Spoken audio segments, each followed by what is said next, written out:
and we ain't never got a box again. Well, I already been getting these bets, but now it's time for you to get your just due.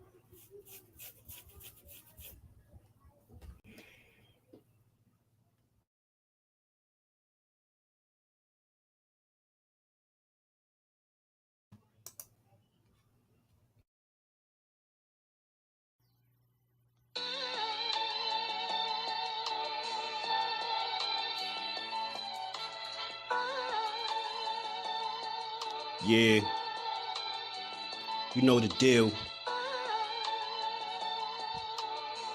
We back again. Yo.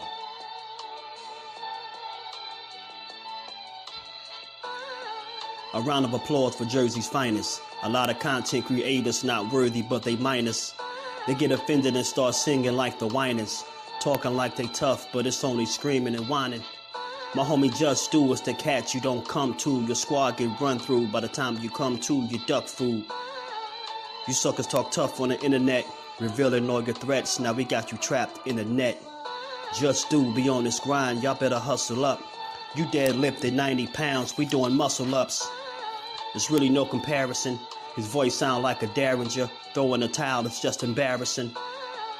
My dog Just very philosophical and psychological, and he mixed it all with good boxing news. These YouTubers feel like Bishop, I guess they got the juice, but it's lonely at the top to Just to feel like child abuse. Be respectful, he don't want to talk wild and loose. If you can't relate, you get dismissed like a mild dispute. These weird cats will tell lies that then they hide the truth. Why beyond views? You lose your life when you collide with dude. It's JusDueBoxing. All you cowards quit jocking. Kirk is official with no other options. Yeah, yeah.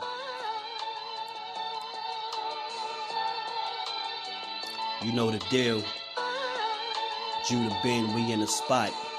JusDueBoxing, yeah.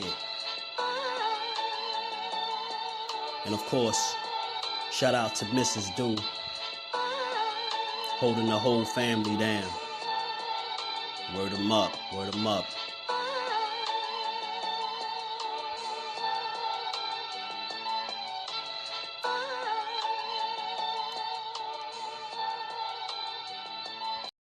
Hey, that boy said,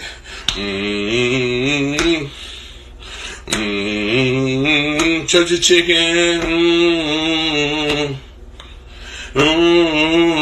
church of chicken, church of chicken, you know I like them legs and you know that I like the thigh. You know I like that okra, you know that I like it fried. You know I like the bomb with them butter bits on the side. You know that boy said, you know I like them legs and you know that I like the thigh. You know I like that okra, you know that I like it fried. You know I like them bomb with them butter bits on the side.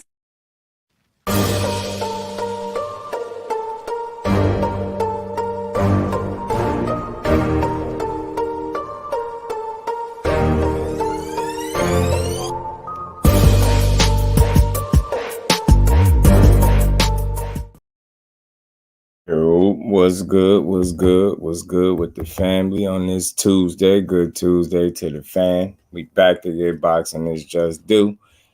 We taking over the airwaves. If y'all catch this on the playback, sub to the channel, smash that like button, and come holler at your boy.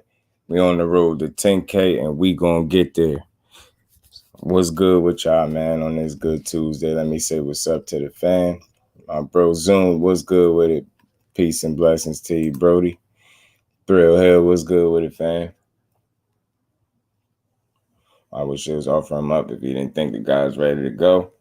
I don't think he ready to go. I just think sometimes we might have a plan for a guy, you know what I'm saying? And that might not necessarily been it, but I think he feels as though if it's something he want, he's not gonna get in the way of it. You know what I mean? Mike, what's good with it, my bro? How you feeling? Mike Kirkland, my bro. How you feeling, man? Salute to the mics, man. Appreciate both of y'all, bros. Miss Joette, salute to the queen. How you feeling today? Edgar Chavez jersey is in the building. Yo, I'm telling you, yo, them videos be crazy, bro. I'm telling you, Skills, Mr. New Orleans in the flesh, my bro, man. What's good with the Skills? Laced out, what's good, family? How you feeling? I know I always keep one or two of them in there. You know it. Y'all know it. We gotta be from Florida Church of Chicken. You know what I'm saying? Laced out. ABTWT, what's good with it, AB? How you feeling? Cassandra, salute, Queen. How you feeling today? Appreciate you pulling up. D1, my bro, what's good with it, man? How's the family, man? How everybody feeling today, man? Salute to the fam. Y'all smash that like button for your bro on the way in. Let's turn up. Let's turn up for him. Let's everybody in the building smash the like button for me, man. As we get started, you already knew we was going to have this conversation about David Benavidez and David-Morrell, the two Davids, man. I mean, look, like I've been saying, this is going to be one of the best years in boxing, I think, when it's all said and done. If they continue to deliver these meaningful fights like this, it's not a lot people really can complain about. Not saying that they won't, because, you know, people complain about everything. But, you know, I felt like this conversation needed to be had simply because, you know, I'm hearing mixed feelings and mixed opinions, as always, on any fight that's of substance, right? And some people feeling like Morrell, it might be a bit too soon. So that's what we're going to talk about it, man. We're going to talk about was what they agreed to, what they saying they agreed, you know, for either October, November. But you know, some people feeling like it's too soon. So we're gonna talk about it. I be who I be. What's good with it, fan? Hope Morrell versus Benavidez happens next. You know, Canelo fight. A lot of people think Morrell ready and will win. I got David. Right, Benavidez, that is. I feel you. I feel you, man. Y'all smash that like button for your bro as y'all roll in, man. Yeah, man. Yes, man. Y'all punch on the like button one time for your bro. It's free. Let's run the lights up, man. Even if you just passing through to say what up. Ashley's Corner, what's good, cuzzo? How you feeling today? Appreciate you pulling up. 10K, what's good, family? How you feeling? So look, we got to talk about it because it's one of the next potential meaningful fights, and you know they had some little history, little back and forth for them. You know, Morrell's been adamant about wanting this opportunity with David Benavidez, and like I said before, reason why I could respect David is because if it's no Canelo fight, then he's moving on like a next man up kind of deal. So I like the attitude of a Benavidez, and he said that's what he would do. You know what I mean? If he couldn't get Canelo, he'd move forward to somebody else. That makes sense. Another good fighter in the division. And again, Morrell's name has been coming up quite a bit. You get what I'm saying? So we're going to see. We're going to find out. We're going to find out a lot, especially if this fight is made. Too soon now, Morrell causes brains to bleed. Morrell in ninth round via beautiful violence. Talk to him, Skills. I'm telling you, man. I think they you said I'm on mute. Can y'all hear me? Oh yeah, it probably was. He said Charlo. He said, who y'all got? I'm guessing you saying out of Canelo and Charlo, huh? Trey, what's good with it, Trey? How you feeling, bro? Yeah, probably so. It's all good. It's all good, D1.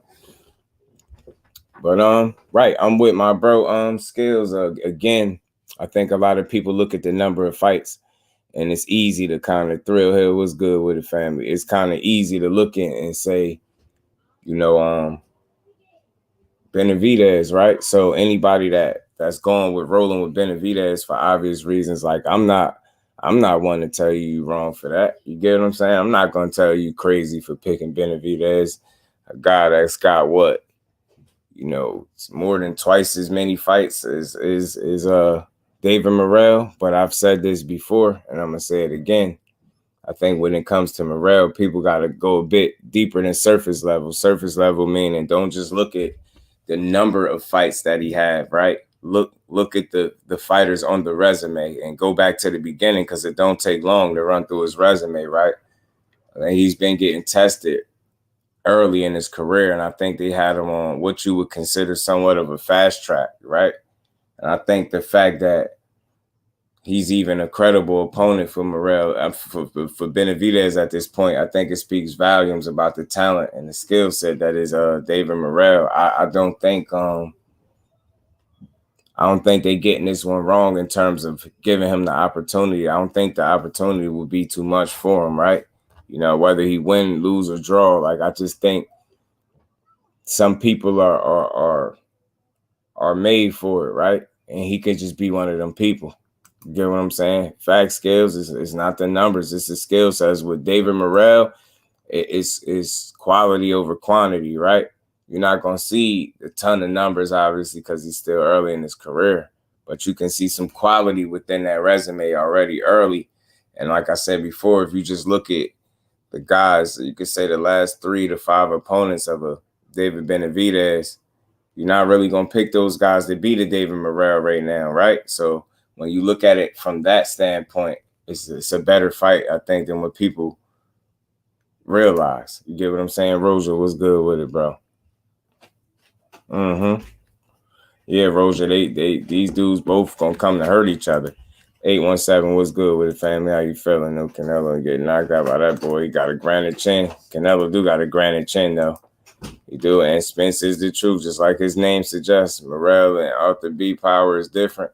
Yeah, I think Morrell got some underrated power too, believe it or not, Skills. I think his power is underrated, and I think it's very damaging over the course of a fight. I think if he's able to constantly, you know, plant and land power shots, I think it could be very damaging toward the end of a fight. And he ain't got to knock you out, but he's going to do a lot of damage. You get what I'm saying?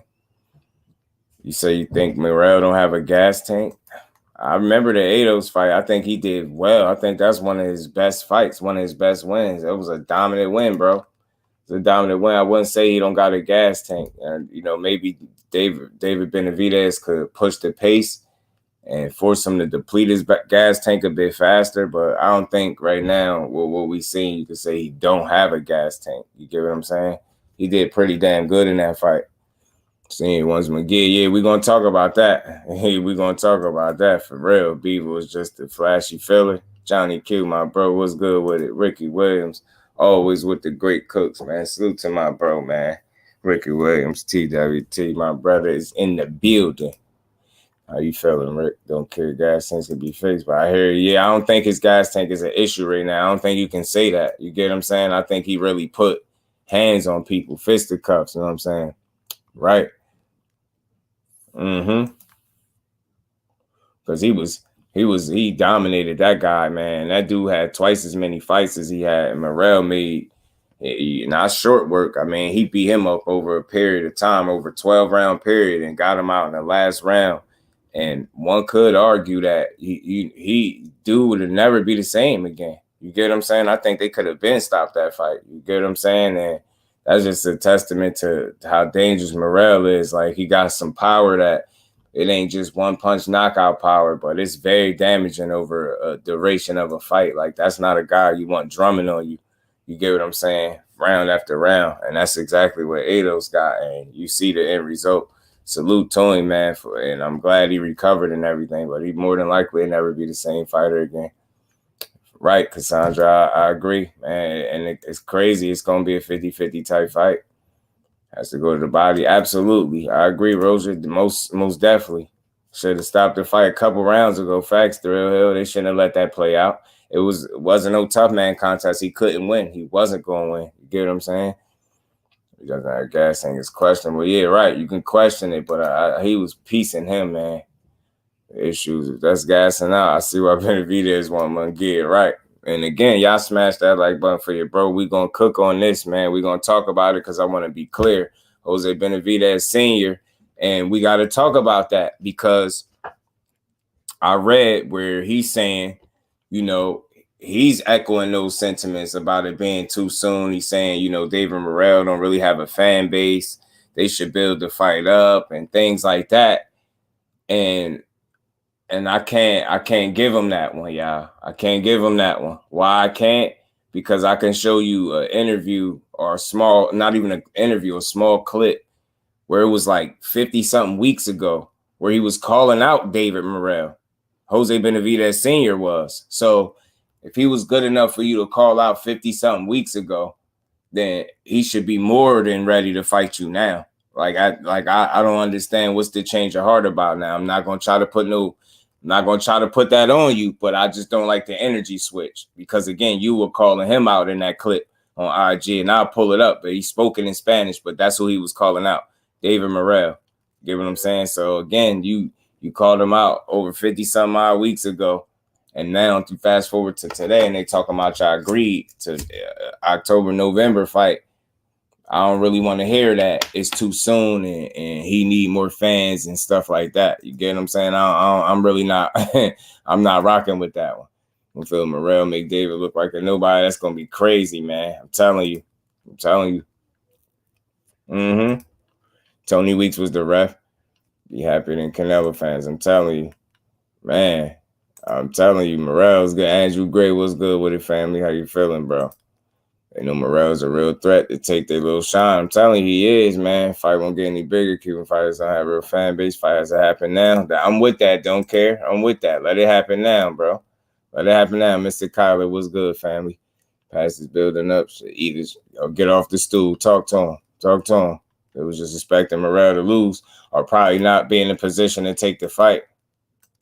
You know what I'm saying? Newbie's a newbie. Benavidez versus Morrell, both young, so he might give us more than one fight, and that's very possible, Mike. So again, I'm an advocate for great fights, and I think this would be one of them. I understand, I level with people a little bit with their the resistance that they put up when they look at the number of fights that David Morrell has, but I urge people to just look a little bit deeper than surface level. Go look at that resume. Go see exactly who he got on there. Go look at the way he's been tested early.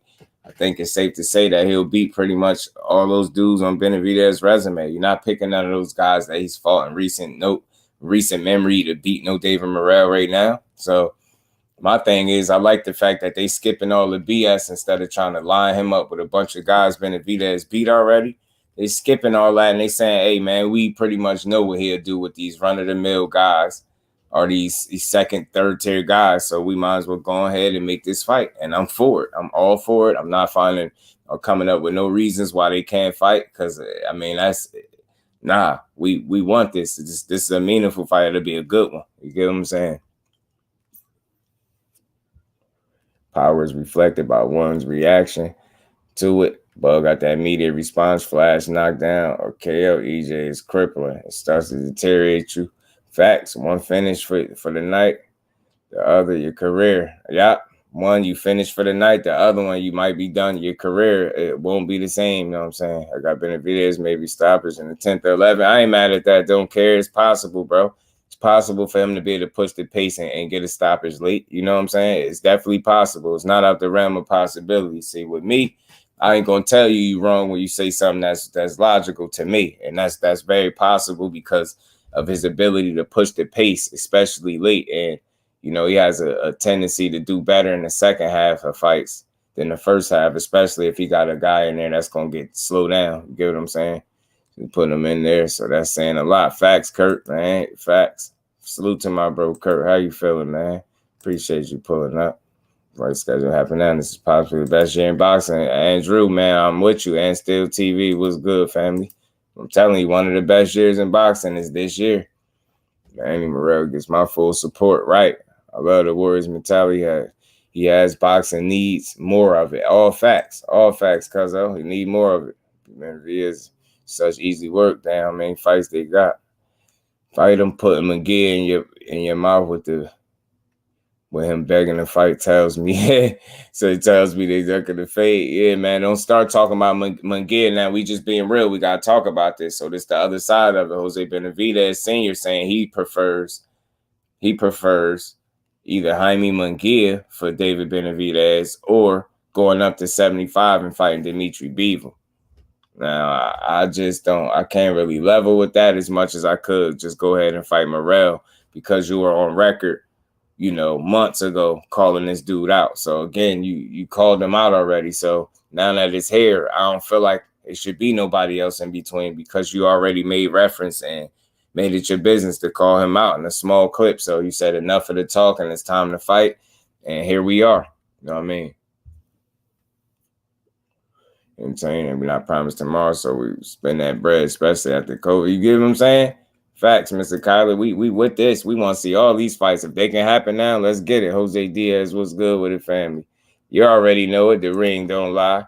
Yeah, don't care. Look, it could be it's gonna be a good. I think it's gonna be a competitive fight for sure, man. I do. For me, just off top, Morrell beats Benavidez and his pop knows it. Senior knows he represents a possible L. I'm telling you, listen, I think if you look at what Caleb Plant did in their fight against Benavidez, right, and you've seen the success he had, I feel like the things that he did well, I feel like a David Morrell can emulate a lot of those things that he did well and implement those same things in a fight against Benavidez. I feel like one of the key factors is, people questioning Morrell's gas tank, but I think the difference is he can do a lot of those things that Caleb Plant was doing without getting tired. I think the styles are a bit different, and he doesn't have as much wasted movement, in my opinion, as a Caleb Plant. So I don't think his gas tank will be as depleted, you know what I'm saying, down the stretch. I think he'll have more to go. And if he build a lead early, he's going to have a real good chance at winning this fight. You know what I'm saying? Whereas I've seen the Benavidez. I feel you. I think that's fair, bro. I think that's fair when you say Morrell didn't see it, Benavidez. But I think, oddly enough, even though he got, 26, 27 hours fights, I don't think he ever seen a Morrell. You get what I'm saying? A guy with that skill set, that package, I just don't think so. You know what I'm saying? Now, whether or not, that don't mean he won't be able to weather the storm because he ain't seen a guy like him, right? Doesn't mean that, right? But it definitely, I think it's fair to say on both sides, I think they're a little bit different to each other. They can't honestly say that they've been in there with a guy that does what Benavidez does. Morrell can't say that. And I don't think Benavidez could say he's been in there with a guy that does what Morrell does. Mm-hmm. That's facts, though. That's facts. 817. That's facts. Benavidez doesn't fight Munguia. Munguia sucks. Yeah, that's a win for Benavidez, in my opinion, because he get hit too much. And it's the right style for Benavidez. A guy that get hit that much, he's going to oblige you and hit you. Oh, man, never. Yeah, man, I'm telling you, fan-friendly, right, Skills. You're right, though. Morrell was one of them special ones. I watched a lot of them yesterday. I'm starting to lean his way. I'm telling you, I think Morrell got something, y'all. I think he got something, y'all. I think he got something. Fight Morrell, go to 75 for Arthur Bivol. I'm with that, don't care, but at least, you know what I mean? Salute to Charlo. Appreciate you, man, for pulling up, man. Smash that like button, sub to the channel if you haven't, man. Y'all come rock out with your boy, man. Lose respect for Canelo if he was honest and said David's too young for him and he's more towards the end of his career. Yeah, right, laced out, and it's just like something you could never hear him say that.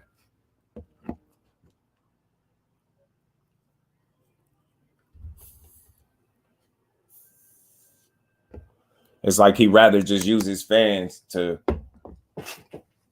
make excuses for him as to why he ain't got to fight nobody. Morrell, top 3 pound for pound based on eye test alone. I'm telling you, and still, man, he one of them ones, I think, in my opinion, bro.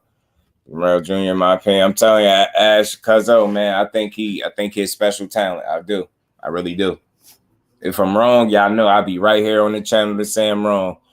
You know what I mean? Oh. But yeah, man, we're going to cook. We're going to talk about a little bit that he said about Canelo fighting Charlo. Look, personally, man, look, if that's the only way we can see that fight, I still think it'll be a good fight.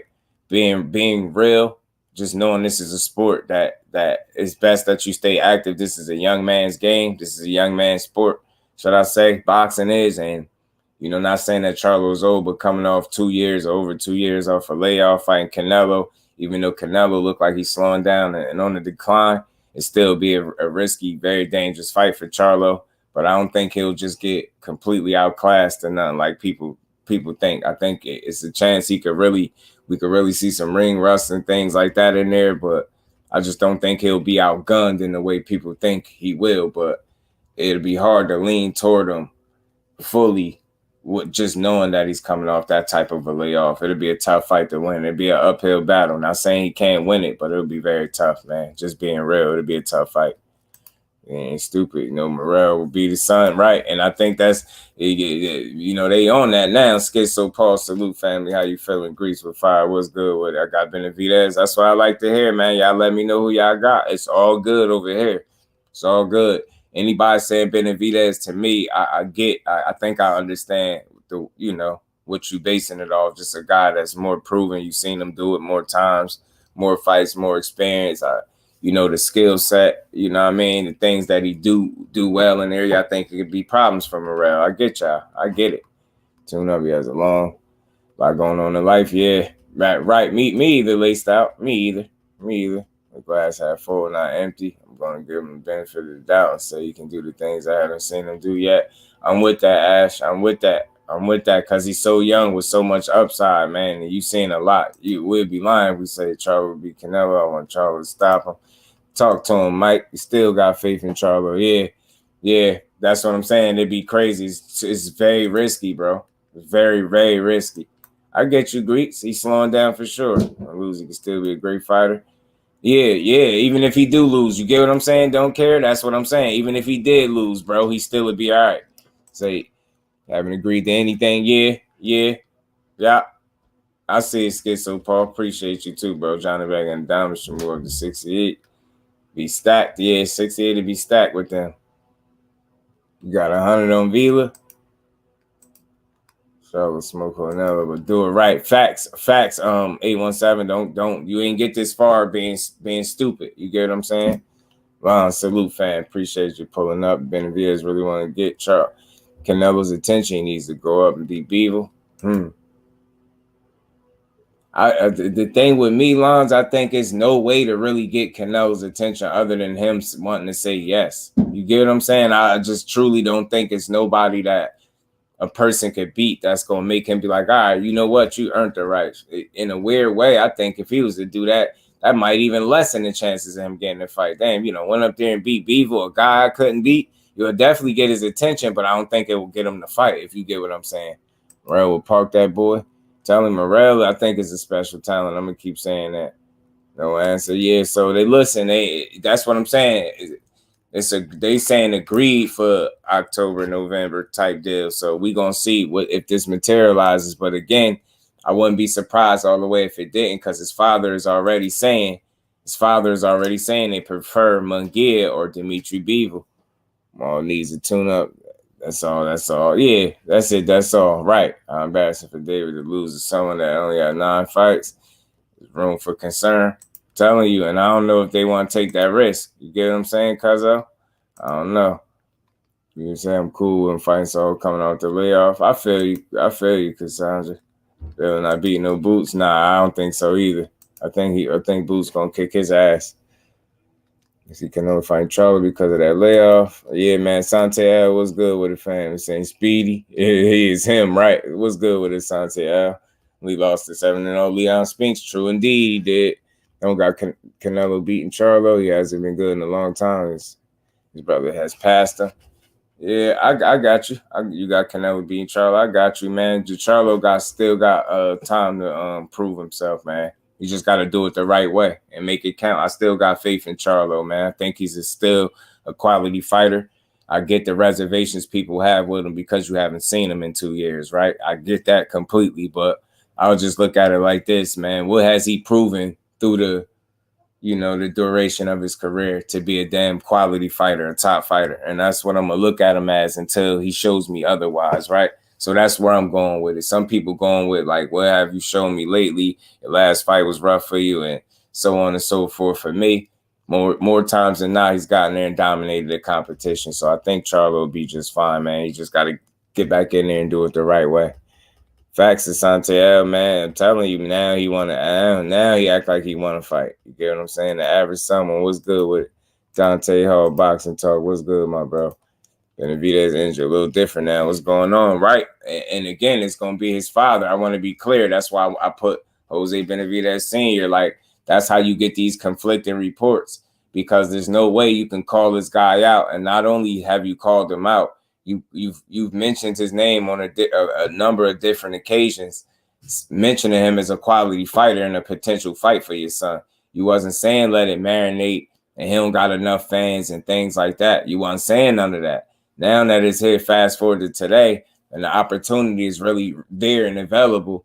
Not David saying he rather Munguia or Bivol. His father is saying that. So make it at what you will. I just don't think that it should be I don't think you should deviate from Benavidez and Morrell making a fight. I don't think nobody cares. I think what I'm saying is, if I had to ask the chat, who y'all think gives, you know, Benavidez a better fight, a more, you know what I mean, a more competitive fight, Jaime Munguia or David Morrell? You get what I'm saying?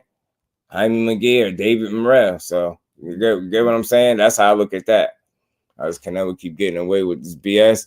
The top guys in the division and pull a guy up from another division out of nowhere because people appreciate you, Zoom, man. Salute to my Brody Zoom, man. Much love and appreciation, bro. You get what I'm saying? Only person I see getting a cinnamon fight. The challenge of EJ beats Bud, and that's because by the point EJ will be considered the best fighter on the planet, plus undeniable pay-per-view numbers. That's a good point. No need for a tune-up. Stop getting excuses. Either want to fight or not. I feel you, bro. I feel you. Drug Neville, Doug Derevyanchenko was stripped of the IBF title, but Maul beat the shit out of Derevyanchenko. He did beat up Derby.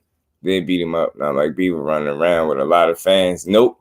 You get what I'm saying? And that's no slight to him, Dante. That's an honest observation, man. That's just what it is. You get what I'm saying? It ain't like he running around with a ton of fans where you could complain about fan bases and things like that. So we're not trying to hear that. Yeah, you might have a little wiggle room to try to make that argument with a Munguia, but then I go back to the point where who really thinks Munguia will give Benavidez a better fight than David Morrell? Because I don't think so. David Morrell is a lot more defensively responsible than Jaime Munguia, so you can start with that. You can start with that. You get what I'm saying? You can start with that. You can start right there. And nobody, I'm pretty sure the eye test ain't lie. If you looking at both fighters, you can't say you've seen more skill set or more skill, should I say, than from Munguia than Morrell. You get what I'm saying? I don't see that. So I think that's the better fight anyway. Of course, you know, Munguia he might have a nice little fan base, and you know, he got the nice little padded record and things like that. Yeah, that's cute. But David Morrell a real threat. And he ain't I don't think he's smoking mirrors. Jaime Munguia's record and resume is smoking mirrors. You know what I mean? He built up a lot of wins with people he's supposed to beat. Now he went in there and participated in what was probably his first 50-50 fight. And he damn near got stopped. Get what I'm saying? So, nah, I'd rather see Morrell go in there and give it a crack. Only 168 would be career ending. 160 is his max. He might be right. 160 might be his max. Derevyanchenko be shout out Munguia right. Asante was putting them hands on her. And Jones was good with him, my bro. I'm gonna pay them dudes enough. Just do. Morrell got like 13K files. A great fight. Got enough money in it. It's gonna have to marinate. The money won't be worth it for such a dangerous fight. I think they considering that, right? I think they considering that, but I think they looking at it. It sounds like they looking at it in more in terms of you know, quality of match. You get what I'm saying? Being a good matchup. You know what I'm saying? And it seemed like Team Morrell is on board. But again, you got Jose Benavidez saying things like, let it marinate and he need more fans and things like that, which is a little concerning to me because I don't want to hear that he need more fans. Better make that fight. That young boy is pressure, man. Morrell messed that Mexican monster name right. It'll mess it right up, Mike. Both Davis with Dog Munguia. I think so too. Spence Wednesday, we forget about Canelo and hand over the crown of boxing. Told him he got to. If he don't want to hand it over, then somebody got beat it out of his hands. You know what I'm saying? That's his problem. Canelo don't want to pass the torch. That's his damn problem, bro. Belt the ass. That's what I'm saying, Mr. College, straight like that. I'm telling you, and he's showing that he wants smoke, man. You gotta love it, man. You gotta love it.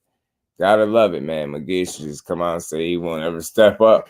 Yeah, his team, and you know what I think too, though, don't care, is his team too, though. It's how they're moving him. The thing is, he don't really have an issue with it, and he's turned down title shots and things like that. So they all looking shaky over there. He's had opportunities for title shots, and he's turned them down. So I just don't know what to say about Munguia, but it seemed like that's a guy that just want to pad his record and have the advantage, and he want to take favorable matchups where he can win and knock guys out. I mean, right. Leave his head open like Ryan do. Yeah, somebody else has said that too, Santiago. It's just a good observation, though. Something he'll have to fix, you know what I'm saying? Definitely a good match, but I don't think it's a huge box office fight. Nah, definitely. I ain't going to say that for sure. But I think in terms of matchup, that's one for us. Like, us fans win when we get a fight like that, for sure. Monster is a Cuban monster. I'm telling you. Yeah, right. I'm telling you. Kello, what's good, my bro? Appreciate you pulling up. How you feeling, Brody? Yeah, smash that like button for me. So again, like I said, man, some people feel like it might be too soon. Like I said, I don't know if I can agree with Senior on this one. You get what I'm saying? Thomas, what's good with it, fam? How you feeling? I don't know if I could agree with Senior because, like I said, he's called this dude out. You know what I mean? And then mentions his name numerous times. So I would think that, you know, the very next opportunity that y'all got to fight him, whenever this name came up, y'all be all over it. And you here today, and I want to be very clear. This is not coming from David Benavidez, the fighter. This is coming from Jose Benavidez Sr., the trainer, the father. You get what I'm saying? He's saying he thinks David Morrell needs more fans, and, you know, he would prefer Munguia or move up to 75 and fight Bivol. And I'm just like, I'm not with that. Nah, I want to see that Morrell and David smoke. Why not? You get what I'm saying? I think that make all the sense in the world to see that fight. Canelo era is over. We don't want to see them weak ass fights. Man, yeah, we respect the achievements, but we ain't trying to see it. You're not finished, Caleb. Not too scared of me. You get what I'm saying? Listen, let that young boy get in there. About to see what Carlos Adames is talking about this weekend. Yeah, his accolades. It was just said the fight isn't agreed. Yeah, the average someone was good with it. We know the fight ain't agreed, right? We do know the fight ain't agreed. But where I'm going at is it's discussed, right? This is being discussed, and they threw a date of October, November. So you knew right there, the fact that they threw out 2 different months, you knew right then and there it wasn't agreed. You know what I'm saying? But it's still right there on the table, and it's for the taking. And my thing is, are they going to make an excuse saying they think it should marinate and he don't have enough fans? Or are they going to give us what we want and make this fight a reality? You get what I'm saying? So I just want to be clear. I know they didn't agree yet. But again, this is the fight that's being mentioned. You know he ain't getting Canelo. Canelo want to do what he want to do. So I feel like this is the next fight up. And I feel like this is right on par. This is what we need right here. This is what we need. Yeah, Tank Davis, right? Tank Davis is now the face of boxing, no doubt. I'm telling you, J-Rock didn't stop. J-Rock got a tough fight in front of him. Morrell is ready. The deep amateur pedigree goes a long way. That's what I say, Thomas. I'm telling you, I think he got pedigree, and I think that's what makes him a bit different. I think that's why they've had him on what you would call somewhat of a fast track, right? And that's why I think we should go ahead and get this fight. Yeah, nah, it's all good. The average summer, nah, because, you know, I just wanted to make sure I'm clear. Yeah, they didn't fully agree to it. They just saying they threw out a date. They said agreed for October, November. But you know how that is. But I'm just saying that now you hear Benavidez Sr., Jose, saying that he feel like Morrell don't got enough fans. He think it should marinate a little bit more and things like that. And you can't say that after you already called the guy out. That's what I'm saying. You've called him out. Jose Benavidez Sr. had mentioned Morrell by name in a little clip on IG saying, like, you know, let's fight, and, you know, it's time for the talking to stop and things like that. So my thing is now the talking can stop because the fight is an actual fight that's on the table. So I don't want to see you go back now and start saying things like you want Munguia. Yeah, you would want Munguia for your son after he almost got stopped by 39-year-old Derevyanchenko. Yeah, you would want that. Now, as far as the Bivol matchup at 75 now, you just going to have to show me that. I ain't saying you won't do it, but I don't think you're going to go from where you at right now to 75 and fight Bivol. So I think you throwing out 2 names that people ain't necessarily think about. Nobody's expecting you to go to 75 right now and fight Bivol, right? And then nobody really care about you fighting Jaime Munguia. I would much rather you see fight a guy like David Morrell that I think could challenge you a lot more than a Jaime Munguia could. That's just me. Right. You get what I'm saying? Laced out. We all over it, bro. You know what I'm saying? We all over it. Boxing has a few faces. Yeah. I get that too, though. 817. I get that, and I think that's that's a real thing. It's a hardcore fans fight. Absolutely, bro. See Benavidez, Dr. Morrell. I hope they don't. I hope they just go at it because again, you already spoke on it. You know what I mean? Right? They already starting with the fans. His pops. I'm just putting out there what he said. He throwing out there the lack of fans and things like that, and I'm just like, oh man, here we go. Now we got to hear about his fan base, bro. I'm like, here we go, man. Morrell will advise his fans not to watch. It would be nasty. Canelo ever fought him, right? Benavidez don't want that smoke for nothing. Telling him Morrell has a title. That's what I'm saying. He got a version of a title and all that. Could we really say he's not ready? You know what I'm saying? The dude been fighting 12 rounders since his third fight. You get what I'm saying? He been fighting 12 rounders since his third fight, y'all. Dude, a little bit different. All right. Benavidez waiting for Canelo fight. David earned that fight and potentially lose his position by fighting Morrell. Isn't the smartest move, right? And as far as that too, the average someone, Benavidez came out and said, you know, as far as to Canelo, why are you afraid of me? Like, how you gonna ignore $50 million? So that's where they at with it. Like Canelo don't care about fighting no David Benavidez no time soon. That's something we do know. So it's like we never gonna get that. You know what I'm saying? You got a better chance at going outside and seeing the unicorn flying in the sky than seeing the Canelo Alvarez and David Benavidez fight. I'm telling you, like it just ain't gonna happen. That dude do not want to fight him for whatever reason. And I think it's pride, ego, and not wanting to lose to another young Mexican fighter. You know what I mean? Like never, bro. He like they offer that dude all types of money to fight Usyk, and he's still pussyfooting, dragging his ass, man. I should go and boost these guys are not in a hurry to fight these dudes. I think 3 are special. They are, Dante. Bro, bad for the future business for Benavidez. Facts, Mike.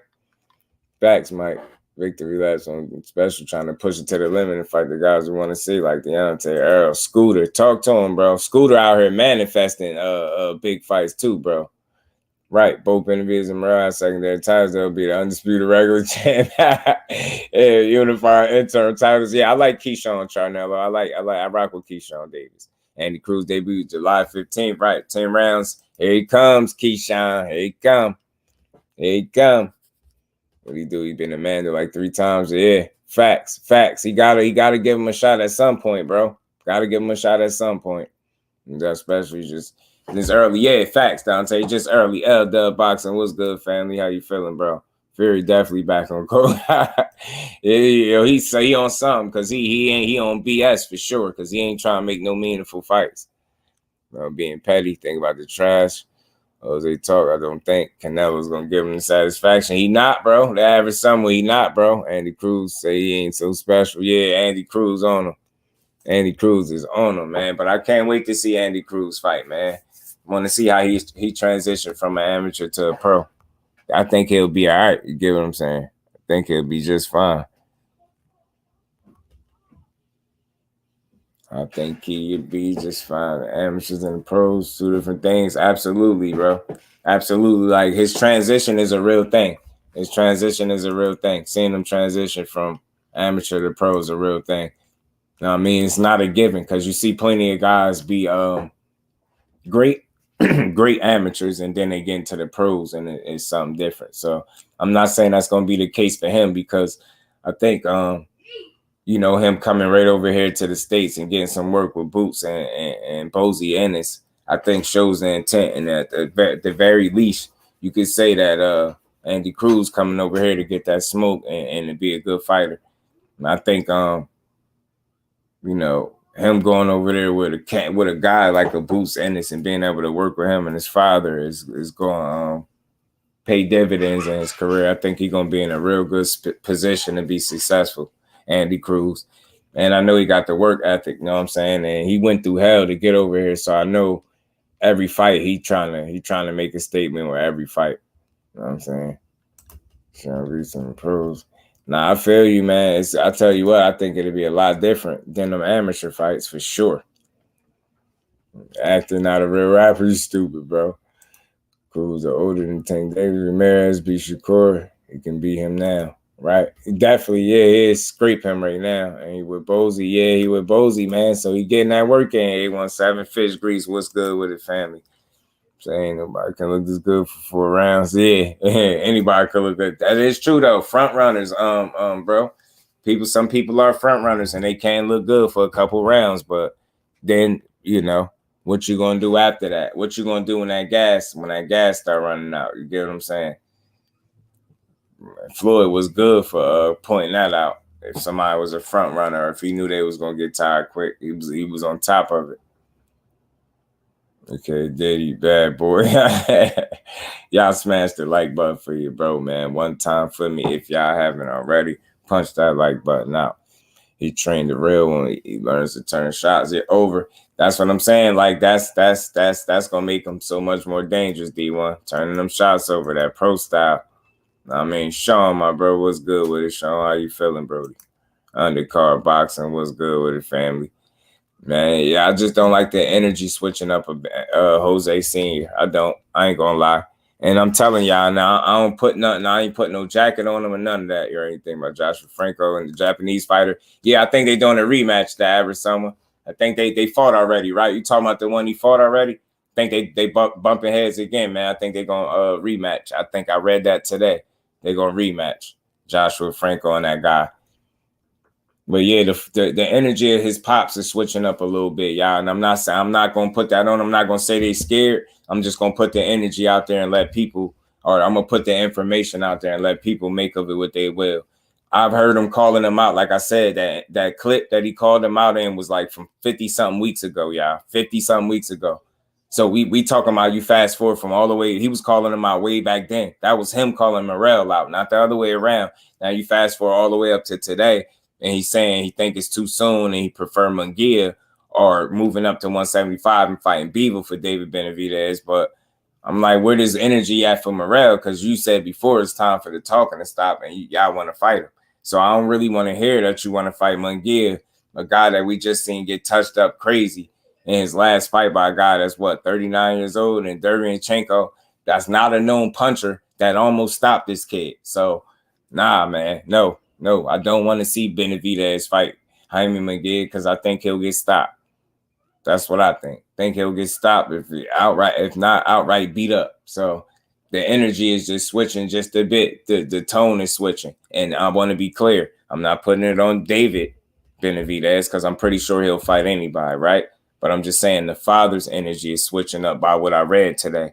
How are you switching up? How is your focus, Munguia? Not one fan asked for that. I'm sure of it. Nobody definitely asking you right now to go to 175 and fight Bivol. So we all know that's not going to be no overnight thing. So again, what are you really talking about? What you trying to do? Because that young boy's in a position to fight you. And I know I look at it like this. You better catch him now. Better you catch him now than later. Like all this, give him 3 years, man. I don't know. The way he looking, if he continue to improve, and you get this man 3 more years, man, come on, man. You talking about, man, he might be a lot harder to beat. Right, there you go. Right, not on US TV, but they fighting again. Appreciate you, L-Dub. I knew I read that today. They was fighting again. Now the energy changes, they almost concerned. Oh, corner Canelo for a huge mega fight. Yeah, nah, I get that. The average someone, I understand that option as well. But we all know with Canelo, you see how Canelo moving, bro? You get what I'm saying? Do Canelo give you the slightest indication that he gonna fight David? We hearing he turned down 50 million. We hearing about Badu Jack and Edgar Berlanga and stuff like that. Dundada was good with it. Benavidez saying Morrell's not true. How do y'all believe Samson anymore? Hey, listen, they ain't shoot it down. His pops ain't shoot it down. His pops ain't shoot it down and say that's not the case either. He just saying they prefer. He's saying what he preferred, Munguia or Bivol at 75. He ain't say it wasn't true. You get what I'm saying? So it seemed like the tone is switching up on his behalf. No business with David. I'm telling you, gonna get his ass beat, bro.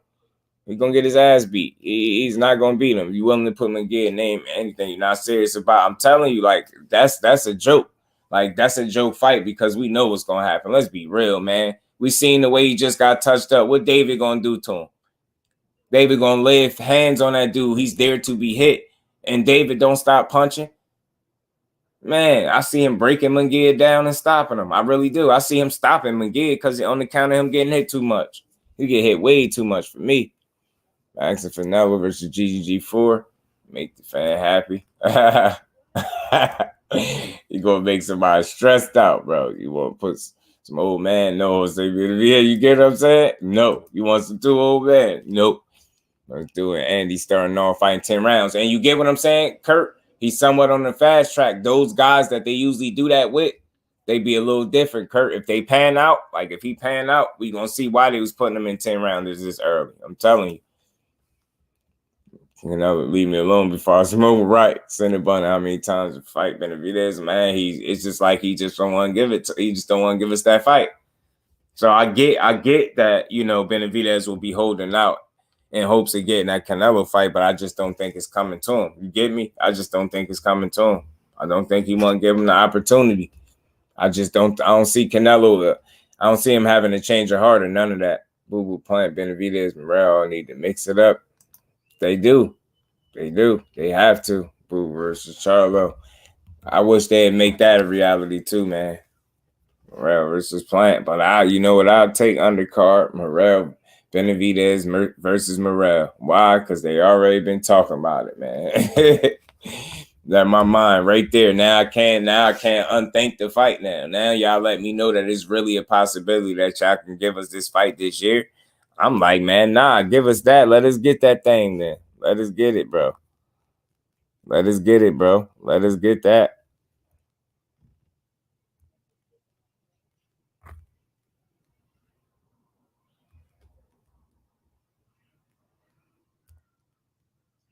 Let us get it, man. Let us get that fight, man. Going on, his career has been. I mean, Boo Boo fought Demond Nicholson last. So since then, last thing I seen was him and Charlo talking back and forth about making a fight. So hopefully we see Andre back in the ring too, man, because he need to stay active, man. He need to stay active for the sake of his career. He really do. I think it'd be in his best interest to stay active too, man. That man need it, and he need meaningful fights too. We need meaningful fights, but I got a feeling we're gonna end up not getting this fight though between these dudes, man. I just got a feeling. I got a feeling they're gonna find a way to give us something else that we probably don't want instead, man. Know what I mean? My bad. He said, just you think Canelo ducking or being petty towards Jose? You know what? To be honest, I think he's avoiding them because I hate the word duck because people burnt it to the ground. So I'm gonna just say I think he avoiding giving another young Mexican fighter an opportunity to average someone. I just don't think. I think his ego and things like that and pride won't allow him to do it. I think he would much rather go up to 75 and lose to a Dimitri Bivol again, or rather wait Dream Battle Jack and fight him and take his chances against him or something like that. I just don't think he want to give David Benavidez, who's obviously more than deserving of the opportunity. He just don't want to give him a shot. And it's hard to defend that. And like I said, I'm going to just avoid saying duck. I'm going to say he's clearly avoiding that smoke. He don't, his pride, ego. I don't want to say that he's scared, like scared.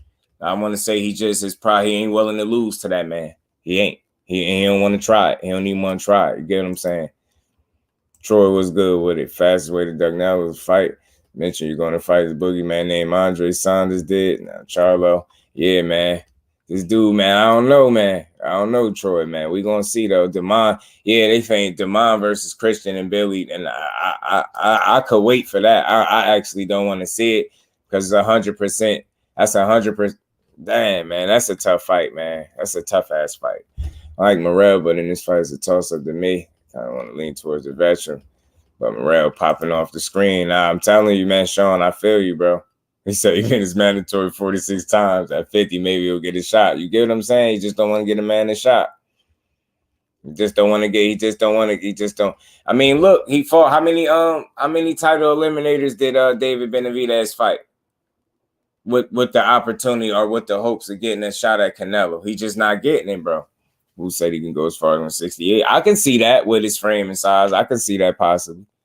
Boots at 68. But yeah, man, nah. But again, this dude done fought title eliminator after title eliminator. You get what I'm saying? He know what fight is in line. Ain't this the fight that they just offered this man 50 million guaranteed and he just ignored it? You get what I'm saying? Canelo is not worried about the fans and giving us anything we want. So we really can't defend this guy. And again, he's a whole fighter. He don't need us to defend him. We just calling it what it is. What fight should this man realistically take? Because I know it ain't no DMITRY Bivol at 75 or no Bottle Jack at 180 or whatever they talking about. You get what I'm saying? The dude has to stand on business. He's an undisputed champion at 168. And he maneuvering around fighting quality opposition. It's just hard to respect his moves. He still can fight, even though he's a guy on a decline, but he ain't giving us our money's worth at this point. You get what I'm saying? Canelo basically telling you, hey, you, I'm gonna fight this guy over here because I feel like it. And you know what? You gonna pay for it because you got to. That's how he dealing with us right now at this point. You get what I'm saying? I can't level with a guy like that. Can't level with a dude that's not giving you nothing close to what you want. You get what I'm saying? He give us another fight. This would be like 3-4 fights in a row, giving us fights we didn't ask for. We never asked for Bivol. We accepted it because we knew Bivol was quality. We never asked for Triple G Trilogy. We knew it was going to happen in that fight, and it was lackluster. It was like a 12-round sparring match. That's 2 fights. Then he turned around after the minor surgery and fought John Ryder. That's 3 fights. Now he was talking about Bivol. That fell apart. Talking about Bottle Jack. That fell apart. No Benavidez. You get what I'm saying? The guy just don't want to fight who he's supposed to fight, who it makes sense to fight. You get what I'm saying? At this point, he can make a bag with anybody. You get what I'm saying? But at what point do you stop fighting guys that you want to fight and fight the ones you should fight, or guys that actually want to fight you back? You get what I'm saying? Man, so man, I think Canelo's a good fighter. That's why it's frustrating. You know what I mean? He's still a good fighter. Still a good fighter, bro. Still a good fighter. I don't know how anyone can stay. Yeah, it's hard to defend him, Kurt. It's just hard, bro. It's hard. Like, and nothing I'm saying is anything that I'm making up. Notice I don't have to make nothing up. I ain't even gotta call the dude out his name. I ain't gotta say he trash because he not none of that. I'm gonna hold him to the standard that people hold him to. They say he the king, then why he ain't fighting the right people? You get what I'm saying? You just gotta fight these people, bro. You gotta fight the people that make sense. And that's all I'm saying. Like, I ain't gotta know all of the business and the ins and outs, but I know what good fights are. And I know when I see a guy just using his status to maneuver around quality opposition. That's what I call it. I don't even got to say duck. The hell with that word, because people done burnt that down and overused it. I don't even like the word no more. But I know when I see strategic maneuvering, and I feel like that's what he's doing. You get what I'm saying? You say, why don't he petition? It's like, again, that might be a option, possibly, right? Possibly. But I just go back to the point of why should he have to go through extra steps to get a fight that he pretty much put himself in position to get by constantly winning? You get what I'm saying? Why should he have to jump through an extra hoop to get this guy to fight him? Why shouldn't the $50 million guarantee should be enough to get this man out of bed? You get what I'm trying to say? Like, come on, 50 mil and that's guaranteed. That's your highest payday yet. And you playing out here. You like, nah, yeah, I'm cool on that. You get what I'm saying? So it's like, bro, at what point do you stop playing with the fans and start giving us our money's worth, bro? That's all people asking for. Ain't nobody saying fight them all or fight them all at the same time. We just saying fight one of them, though. Fight somebody of some substance. You get what I'm saying? I think the fact that you hear him trying to go outside of 68 to make another fight is very concerning when you're a whole undisputed champion. How dare you continue to hold up the division to be selfish, bro? That's all he doing. He just being selfish. And he being 100% selfish because he don't want to fight nobody that you really want to see him fight, right? He only want to fight who he want. And then he want to hold up the division at the same time. Meanwhile, getting crazy paydays, 30, 40, 50 million dollars. That's just, man, I just think it's ludicrous, bro. You know what I mean? I think it's crazy, man. You know what I mean? Sean, salute to my bro Sean putting that color in the chat. I was a Canelo fan a couple years ago. His last reasonable line of defense, ain't no defending him now. And that's Sean, one of the most reasonable people that I know. You know what I mean? Talk this great boxing every day, man. Like, again, the dude just has to stand. He got to perform to the standard, or at least we got to hold him to the standard people are credit him to. You call him a king and he ain't got to fight nobody. I'm like, nah, bro. He ain't earned that right, man. Salute to my bro Sean. And we ain't never got to box again. Well. I already been getting these bets, but now it's time for you to get your just due. Yeah, man. He's in fact the interim WBC 168-pound champion. If they don't make it a mandatory, yeah, man, that's what I'm saying. Like I don't know how many fights he got to win to get in position. BOZ 22 was good with Canelo took that second defeat way worse than the Floyd defeat. He don't want to lose again. Facts, bro. He don't. He don't. 22. He don't, bro. He don't. TD was good with it, bro. He's senior scared of Morrell. It just seemed like the energy just a bit different. Like, and I'm saying that personally because I've heard him call him out and mention Morrell's name several times as a possible opponent that he will fight. That's a good guy. That's worth fighting. You know what I mean? We're not close to 50 mils. Sampson said it. Well, look, listen, man. I'm not about to go back and forth about BS, man. Sampson said this one said this one. It's like, who are we to believe? It's his word against his, right? That's why I really don't care what his offer was. At the end of the day, he should have been fought this guy is what I'm saying. Like, who should he fight at this point? He just fought John Ryder. So I guess people could cool with watching Canelo show up in silk pajamas and get paid. I'm not. I don't care about them that much to see. I don't care about no fighter to keep seeing them get paid and not have to challenge themselves. So I don't really care what the offer was no more at this point. Do he want to fight? Why is he not fighting Benavidez is my question. Why are we making excuses for this dude? You get what I'm saying? Why are we making excuses? I'm tired of the BS. It's always something when it comes to this dude. He should just get in there and fight. It always got to be somebody's out here lying. What about he's lying to the people? He ain't no damn king. He ain't the face of boxing. He ain't fighting nobody. You get what I'm saying? I just don't understand it. So the hell with the deal. Is he gonna fight this guy? And if not, why? You get what I'm saying? Why? I don't understand this dude. I don't understand what he need to get out of bed to fight somebody of substance, bro. John Ryder is not gonna cut it. Triple G40 is not gonna cut it. DMITRY Bivol, I was cool with it because I know B was a real fighter. But outside of that, what is he doing? The Bivol fight fell apart because he don't want to treat the man with any type of respect. So that's not happening. You try to drain Badu Jack, that's more than likely not. That's not happening. He just said it. So again, what we doing?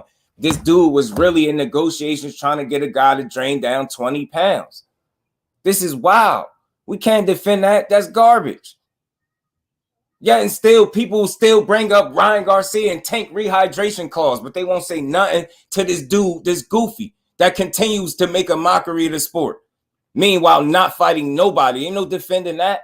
There's no defending it. He don't want to fight people. This dude is out of his mind. He don't want to fight. He just want to get paid.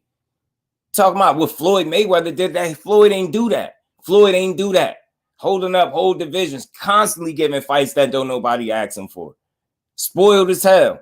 Then lose, get beat up, and then be in denial. Talking about he was winning the first 5 or 6 rounds against Bivol. In what universe? In what universe? This dude is, man, nah, man. Get his spoiled ass out of boxing. If you want to be spoiled, get the belts up. Then you can fight all the Euro fighters that you want. You can stay on the Euro tour for as long as you want. You can fight all the limbs and you can fight all of them all you want, bro. Nothing I'm saying is unreasonable. They're calling this man a king, but he ain't fighting the people that he's supposed to fight. And his options, I get that he got options, but at least make the right one. Get the people something. You get what I'm saying? We just sat through 12 rounds of you and John Ryder, a guy that you said you was going to knock him out. That's why they made the fight, because you were supposed to knock him out. And as it stood, you didn't. You're on the decline, and I just want to see you stand on some type of business, bro. That's all I want to see. I want to see business being stood on. You know what I mean? He said, undercard boxing said, fun fact, we got 6 fight cards this Sunday. Love boxing, man. Salute the boxing and all the fight cards. Salute to my bro, undercard. And we ain't never got a box again. Well, right. well. I already been getting these bets, but now it's time for you to get your just do. BOZ 22, he said, see somebody say the Jack weight calls is fair because Canelo moving up 12 pounds. Yeah, they crazy. And notice, y'all, I want to be very clear with something. The difference between me and other people, somebody would have been called Canelo a bum by now. They would have said he trash. Just Do ain't say none of that. I'm just saying he need to fight somebody of substance. And if y'all can't agree with that, you basically saying you don't care about the best fighting the best. You don't want to see him get challenged. You cool with seeing him get paid, huge paydays for mediocre opposition, and I don't want to see that. I'm not cool with that. Again, we paid for this fight. I paid for this fight, bro. You gotta pay for these fights with this guy. I don't know, man. I don't know, man. His mentality is not good for the sport right now. His skill set is what it is, even on the decline or sliding or, you know, whatever you want to call it, not being the same guy he was, he's still a good fighter. But why don't he want to challenge himself is my biggest issue. That's it. Now, I don't have no personals. I ain't sitting here saying how trash he is and how he can't do this, how this one beat him up. I don't care about none of that. Why don't you hold yourself to the standard that the fans hold you to? You get what I'm saying? You literally wear a crown on your head to your fights, dude. You literally wear a crown on your head, but you don't have to stand tall. Nah, I can just pick who I want to. I just pick who I want to fight. I don't want to fight nobody. You know what? The fans gonna argue that I ain't gotta fight. Nah, we can't argue. Nah, he a big boy, man. He can fight. If it's too much for him, man, get out the kitchen. Let them belts go. I guarantee you people will stop asking that you fight people. I guarantee you. But instead, you're gonna hold up a whole division and think can't nobody ask that you fight somebody that actually gonna challenge you. Who in here thought John Ryder had a shot in hell to beat Canelo Alvarez? Who the hell thought G40 at 40 years old at 68 where he don't belong was going to beat Canelo Alvarez? This is all I'm saying, man. These predetermined outcomes, this shit getting like WWE, bro. Man, he don't get to get in the sport and do this. All that damn money he making, man. I like to see people get paid too, but especially when they giving us what we paid for. That's not, he don't give us what we pay for. I'm speaking for the fans. I'm protecting y'all money.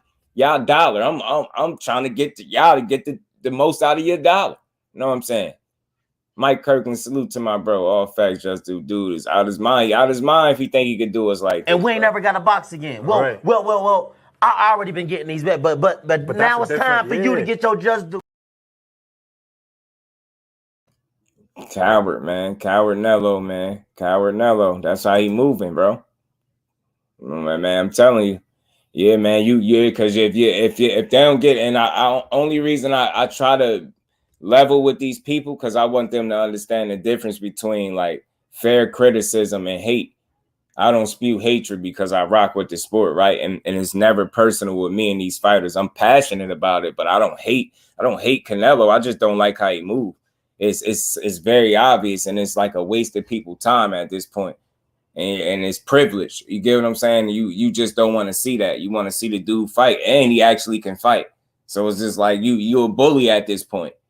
You're really a bully, and I don't like no bullies. I don't know about y'all, but I don't like no bullies. The reason I say bullies because you're picking on people at this point. You know good and well what you're doing. You picking, and I just want to see you challenge yourself. And the crazy part is, it's not like you get into these fights and 100% chance that you lose them. That's not even the case. That's the most frustrating part about it. It's not like you get in these fights and 100% chance you're going to lose them, but you not wanting to challenge yourself is concerning. Like that's hard to like, you know, you can't back that energy. You just got to let it be what it is. You know what I'm saying? But anyway, man, I this was one part of it. I wasn't going to stay stuck on this because the Canelo conversations are draining, man, for real. It's like, it's pointless. It's like beating a dead horse, but I'm always going to speak what I know is true. And ain't nothing I said was all point yet. If you're making excuses for this guy's level of competition or the last few opponents, the guys that he's fighting, the guys he's intending on fighting, I just don't know what else to tell you. I guess you're cool with not seeing him challenge himself. And that's just a totally different mindset that I don't share. I want to see people actually fight guys that have a potential to beat them, not seeing a guy get paid to spar. You get what I'm saying? The guy literally fought his sparring partner and people justified that. I should have known it was different when they did that. When somebody justified this dude picking his sparring partner, I should have known. Like, you don't want to see this dude. Don't ever call him no king over here in my chat because he the farthest thing from it. So if what Canelo Alvarez is doing in the sport of boxing is cool, you can have it. But don't call that dude no king because he not over here. Fate was good, my bro. He'll never be no king over here. I know what I'm saying. I know every fight can be a world beater or beat. I know. I get it. You might take a softer touch in between. I get all of that. But how many soft touches are you going to take? How many is he going to take? You literally got David Benavidez jumping up and down with both hands screaming to fight you, and you won't dare step in the ring with the man. You making every excuse not to fight, or you don't fight Mexicans and all this crazy stuff, and people are still justified. He don't fight Mexicans. It's crazy. It's funny you don't fight Mexicans when they start calling somebody a Mexican monster. You bogus. I'm not defending that. With all that being said and the energy I got, he's still not a trash fighter. He's a damn good fighter. He just don't want to challenge himself at the stage of his career. I think he's an old 32. I think the 60-plus fights is catching up to him. He's not going to come out here and say it, but his moves is going to say it. So, again, you don't have to pay attention to what he say. Pay attention to what he do. The way he move tells you everything you need to know about Canelo Alvarez. He's a privileged guy. He don't care about no damn legacy because he feel like he accomplished enough already.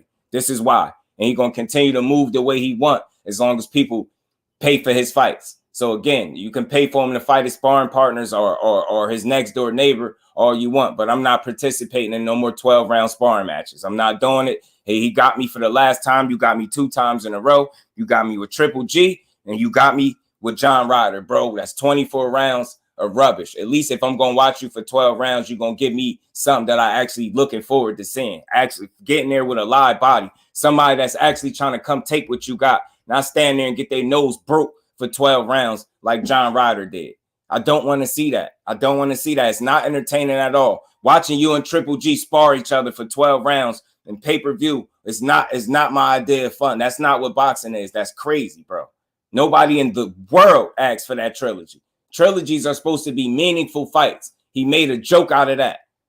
Then you want it undisputed, but you don't want to stand on business while you're undisputed. You just want to pick and jump in other way. So why did you chase undisputed again? Because you seen an easy path to victory. This is what I mean. They're going to make me get on this manufactured ass resume with this dude being undisputed at 68. I don't care about it. That lets me know how he moving now. This is my only beef with David Benavidez. Had he not lost his belt the second time, we wouldn't be dealing with this Canelo bullshit at 168. We wouldn't have to deal with it. If that man would have just kept his title, we wouldn't have to deal, because you damn sure wasn't going to fight him for it. He know what he did, man. This dude handpicked his opponents, and that's what he going to continue to do. But I'm going to move on past him, because I got more shit to chop up besides Canelo Alvarez. He is what he is. I'm not respecting it. He don't move right. He don't stand on business. You talking about fighting cruiserweights at 180. Instead of just fighting a guy that's jumping up and down, he doing cartwheels, somersaults, jumping jacks in your face. He's spitting spitballs at you in the classroom, hitting you in the back of the head with balls up, pieces of paper. He literally doing everything he's supposed to do to get a fight. And nobody is saying that. That dude is a sucker. The way he thinks, that's sucker behavior. Because if it was any other fighter, we'd be calling them ducks and everything else. We'd be calling them everything but they real name. But Canelo he don't get no pass. You get all that damn money. This man really comes out in his fights with a decorated poncho, with a Burger King crown on his head, calling himself a king, bro. But he ain't got to fight nobody. All right, cool. Bet. He ain't got to fight nobody. Hell no, bro. Nah. But we gonna let him get it, man. We gonna let him get it. At the end of the day, I see what it is with him, and he don't want to fight nobody. That dude he done popped hot and got mad at the boxing world after he done pissed hot. Ain't nobody tell you to have clenbuterol in your system. Remember, he popped hot and got mad at us. You got mad at us and Golovkin. Like, this dude, nah, bro. He got one too many passes. He don't continue to get no passes with me. He's still a good fighter. I just demand that he fight somebody. If it's something wrong with what I'm saying, because I'm just saying for him to fight somebody, then this ain't the sport for you. Because I don't know nobody that's cool with just watching somebody make money. I don't like no fighter that much. I want to see you fight, dude. I want to see you fight somebody. So again, man, it is what it is with this dude. We gonna see, man. Time gonna tell. I don't think he want to fight no damn David Benavidez, which is why David Benavidez and Morrell need to fight. They need to go ahead and fight and show them how it's done. I respect both of these young fighters because I believe they about that smoke. And I hope they prove me right by finding a way to get a deal done, agree to something, and get the fans a meaningful fight. The hell with Canelo, because he don't want to fight y'all. Straight up and down. Just let him pick and do whatever it is he wants. I'm ignoring him. I'm not calling no more Canelo fights unless he fighting somebody I want to see. I don't care what nobody talking about. That dude don't get to get my money like that. And again, I don't know, and I can't accuse nobody of buying or not buying a fight, but maybe that's why my energy is this way. Because when you spend money, I'm not rich. I don't know about y'all. Maybe y'all got money to blow every time Canelo fight, but I'm not one of them people. So if I spend my money, I want to get my money's worth. So I'm speaking for the people that actually sit up here and buy these fights. You shouldn't have to buy a fight and know have a predetermined outcome of what's going to happen. Get what I'm saying? Nah, bro. No, get the people their money's worth. It's boxing should be give and take, bro. You don't get to pick who you want to fight, and we still got to pay for it. Do you know why we pay for stuff? Because you give us what we want. Like I said before, you don't go to the movie and pay for the movie you don't want to see. You don't do that. So again, you want to support boxing, but again, they got to give us something in return. All we asking for is you to fight somebody of substance. If that's asking for too much, then you need to retire. That's not a fighter's mentality, bro. And we talking about a dude that's making how much money? How much money did he just make for Golovkin? Come on, man. This dude you're getting rich to fight nobody. Or I want to say this differently. You're getting rich to fight people you want to fight only. Give the people something back. Give the people something. Give the people a reason to support you, bro. That's not asking for too much. That's not crazy. That's not crazy. People could ignore you and write you off because you know what I mean? You done pop dirty. You get what I'm saying? You done got some favorable decisions. You get what I'm saying? Come on, man. Like we not asking for nothing that we ain't asking for every other fighter. And again, if holding him to the standard of fighting somebody is crazy, then you can't call him no king. Don't call him that. Don't say he the face of boxing. You know how quick people are quick. And Tank ain't the face of boxing. Canelo is. He get paid more. All right, then. Well, fight somebody then, bro. Can't be the face of boxing, handpicking who you want. I don't care how much money you get paid. Fight somebody. You can't do both. You want to get paid and fight who you want? It don't go like that. That's crazy to me. That's crazy. But we're going to move on, man. We're going to move on past Canelo, man. I got something else I wanted to build on with y'all, too. Salute to everybody in the building. Y'all smash that like button. Filling your resume with names past their prime and the downside of their career. And I try to give them credit for that and not discredit them, but I see the smoke and mirrors. I'm just tired of it. And this is how we got to this point. This is how we got to this point. Not demanding that this dude stand on business. Now he's a spoiled, pampered, entitled ass fighter. And he rich as hell. The worst thing you want to see. The rich ass pampered fighter. Entitled as hell, just gonna coast through the rest of his career. Now I ain't gotta fight nobody. I fought Shane Mosley all them years ago when he was 48. Like, come on, man. Damn, yo. Yeah, because you fought Mayweather don't mean you don't get to fight nobody else. Because you fought Austin Trout and he gave you hell don't mean you don't get to fight nobody else, bro. Because you fought Danny Jacobs when he wasn't the best version of himself don't mean you just get to fight nobody. Don't mean that, bro. Just because Floyd whooped your ass don't mean you don't get to not fight nobody. Just because Larry beat you up and they gave you a decision don't mean you just get to not fight who you supposed to fight, bro. But anyway, let's get to something else, man, that I wanted to chop it up about, man. Salute to my bro, JusDueBoxing. What's good with it, bro? What's good with it, man? Something else I came across, y'all, that I thought was interesting, man. Tszyu, man. Tszyu, man. Right, 10K. Something else I wanted to chop it up about. Tszyu, man. Tszyu been turning some heads lately, man. And I think he surprised some people with the way he knocked out Carlos Ocampo. Like, I didn't think he was going to polish him off in the first round, but once I seen that Carlos Ocampo was too brave for his own good, I wasn't surprised that he got put out like that. You know what I'm saying? AJ64, what's good with it, bro? How you feeling? So I'm going to be proud when I rock a boxer's merch. They got to line up with me and how I would move if I'm trying to be the best I can be. You know what I mean? I want my fighter to be on that same shit. That's all we saying. We want them to stand on business. I don't think nothing wrong with that. That's simply demanding that the best fight the best. It's no excuse. Notice, and I want to be very clear. Notice how I ain't call him no bum. He ain't trash. None of that. Somebody else would have been called him all types of wild names. I ain't got to do that. I just, the mentality is not one of a confident man, is what I'm saying. That's not how you move. Or should I say, he's moving like an entitled guy. And he don't care what you think at home. But as long as he gets your dime, just imagine that. Imagine him saying that. You want to see him fight. He like, nah, but you still going to pay for it. Nah, no, I ain't. But yeah, man. So look, Tszyu been making a lot of waves lately, right? He beat up Carlos Ocampo, dusted him off in the round. You know, he had to mention how he did it a little faster than Spence or whatever he said. It's all good, right? But I did some reading and I came across something that Shawn Porter was talking about. And I want to know what y'all think about this, man. Y'all smash the like button too, man. Y'all smash the like button for you, bro. Anthony, salute, fan. Appreciate you pulling up. Pardon me if I missed you. Tszyu throwing wild punches. Yeah, he throwing some heat, ain't he? Throwing some heat, ain't he? But yeah, so Shawn Porter has some. He had something interesting to say. He said, you know, Tszyu got everything going for him right now to be able to beat Charlo, and he feels like Tszyu is the favorite right now. Y'all give me a second.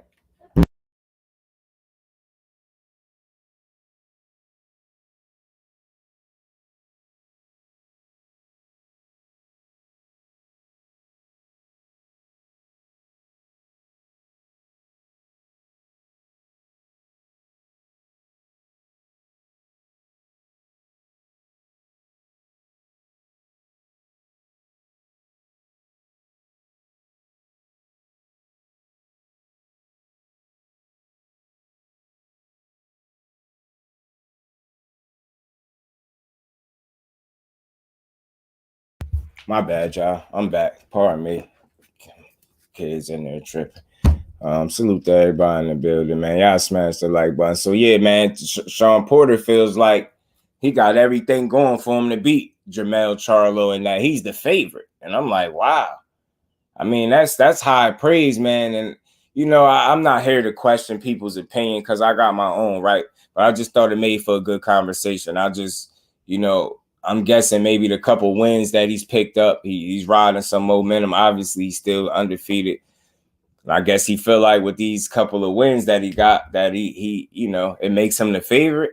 And I don't think so. Because as good as he looked in these fights, right? He did his thing. He did his thing, man. Look, I like Tszyu. He seemed like a good dude, man. He's, you know, likable dude, likable fighter. He put the work in, come up. You know, he show up in shape, become the fight. It's nothing to knock him on, right? His confidence is where it needs to be. I expect him to be confident. Like he ride high. He going in there getting these guys up out of there, right? But I don't think beating no Carlos Ocampo and a couple, you know, Tony Harrison, respect to Tony Harrison. And I know you did him bad, but I don't think you beating that version of Tony Harrison and beating Carlos Ocampo make you the favorite over JERMELL Charlo. And I don't know. It's something with the Charlos, man. Like they got to work twice as hard to get their credit. And even when they do it, it don't stick. And what I mean by that is put some respect on JERMELL Charlo name. I get y'all want to slight Jermall, even though I rock with him too, but put some respect on JERMELL Charlo name. The man get an injury and he don't fight as soon as he normally would have. And already people are already treating him like he's just some run-of-the-mill champion, like he's just some poop-putt or something, man. Like, I want to be clear, and this is my honest opinion. Maybe y'all see it differently. I don't think Tszyu ever been in there with anybody like a JERMELL Charlo, a complete fighter like that. I just don't. You know what I mean? Yo, he don't be picking him, yo. He be going against him all the time, man. Big Tex was good what he say getting stopped. You feel me? You know what I'm saying? And look, I'm not challenging his opinion with an opinion because that's foolish, right? But I'm just, you know, we having a discussion based off something that he said, right? I just don't feel like beating Carlos Ocampo make you no favorite over no JERMELL Charlo, bro. Put some respect on bro name. He out here stopping people with jabs to the body. Got people on the ground convulsing. You know what I mean? And it's the same dude that lost a close fight, came back, stopped the guy. It's the same dude that had a draw in the fight, came back and knocked that guy out. I'm saying that to say he tested. He tested, man. He tested like all this. Oh, because you see a guy that's punching. Yeah, it's easy to punch when guys is right there in front of you. Stupid it's to be hit. You get what I'm saying? You know what I mean? AJ64 was good with it, AJ. Thinks he's shitting that Mel going to whoop his ass. He better not be right. He better not be overconfident. Mel ain't playing with him. That's the difference. That's Mr. Keep running your mouth. And already people like writing him off. This man get one injury and people acting crazy. The hell with the Charlo brothers. They don't never fight. Both of them. I'm like, damn, both of them? Like, bro, he can't get injured, bro. It happens, man. That's part of the sport. I can't wait to see Mel Charlo back, bro. Boy, reminds me of Rosario Castano aggressive and throw every punch hard. Anthony, good point, bro. That's a good point. You're not fading Charlo. Charlo gonna show him what intelligence, man, and level is. I believe, in my opinion, Felix Nunez was good with it. Tim Kazoo. He ain't just gonna bulldoze no Charlo, bro. He ain't gonna bulldoze no Charlo. It ain't happening. I pick a sign to be Tim if they fall. I feel you, Zoom. I feel you. Yeah, explosive for sure, because Tim is explosive. He got real punching power, and I like him. He's fun to watch, yo. You know what I mean? Because he gonna go for it. That's what makes him fun. But I think, right, that come forward stuff, like, you got to have more dimensions to your game is what I'm saying. And I'm not saying he don't have them. I just haven't seen them. And I don't think that way that he's been winning has been working with the level of opponent that he's been in there with. Like, I just don't see him doing that with no Charlo. You're not going to get in there and just blitz him. You got to think, this is the same guy that took all them rounds. Then Terrell Garcia surviving. Terrell Garcia took him the distance and dropped him. And he got battered, although he got battered in that fight. But y'all get what I'm saying. Didn't Terrell Garcia take this man the distance?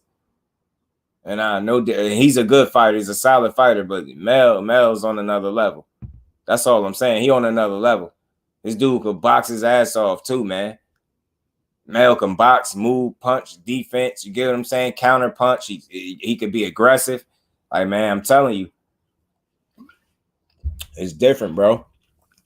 That thing different. That boy really could fight, man. He really could fight. There's something funny about 10 I don't like. I think he trying to find, I think, AJ, what you seeing, and this is just me, right? Because we having a conversation. I think what you feeling from him, I think that's him trying to find himself, find some balance in between, you know, kind of trying to sell himself to the people and deal with the success in the same at the same token, right?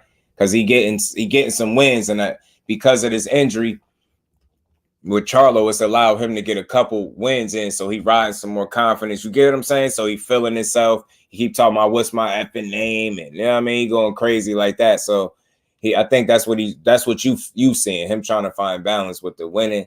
And that, like, this newfound, I don't even want to call it fame, but this attention, this extra bit of attention that he's getting because of the wins and the fighter that he's up against in JERMELL Charlo. I think he trying to find some balance. And that's what you saying. It's coming off his back. I think what you saying is just a little corny, but he cool. You know what I'm saying? He corny, but he cool. Good fighter, though, but he just corny. Charlo Bzoo, they won't give him credit after hyping him up. And that's the thing, Ant. We gonna have to hold them to it, because we gonna be here for all the doubters, and we gonna remember Podcast Porter, as my cousin will call him. He said, you know, Tim Tszyu is the favorite. He got all the things going for him to beat Charlo. And I don't think he's saying nothing crazy, but I just look at the situation different. That's all. Facts. Tay, they be hate. I don't be getting it though. I don't get it. Charlo show you can give it and take it, and that's the thing. And can Tim Tszyu really take it? You get what I'm saying?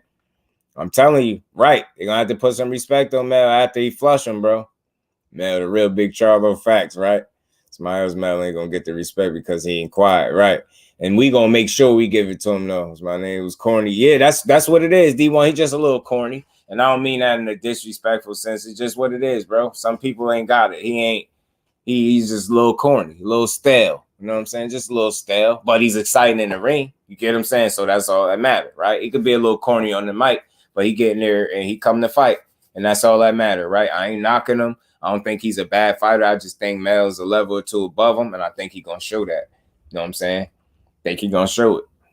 You know what I'm saying? I think his levels, I think Mel's been tested in a totally different way. You know what I mean? He know what it feel like to lose. He know what it feel like to almost lose. He know what it feel like to come back and get it back. You get what I'm saying? He know how to lose and get it back. So Mel's been doubted before. He know how it feels. So he just battle tested at the end of the day, and I think that's gonna make for a real good fight.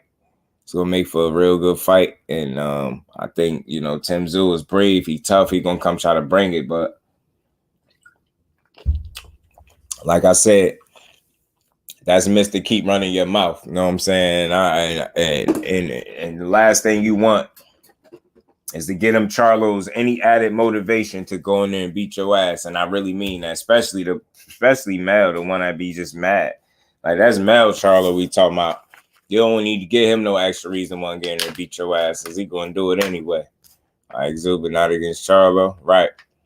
I feel you. Yeah, he's just a little corny, bro. Same as Loma. He was too old.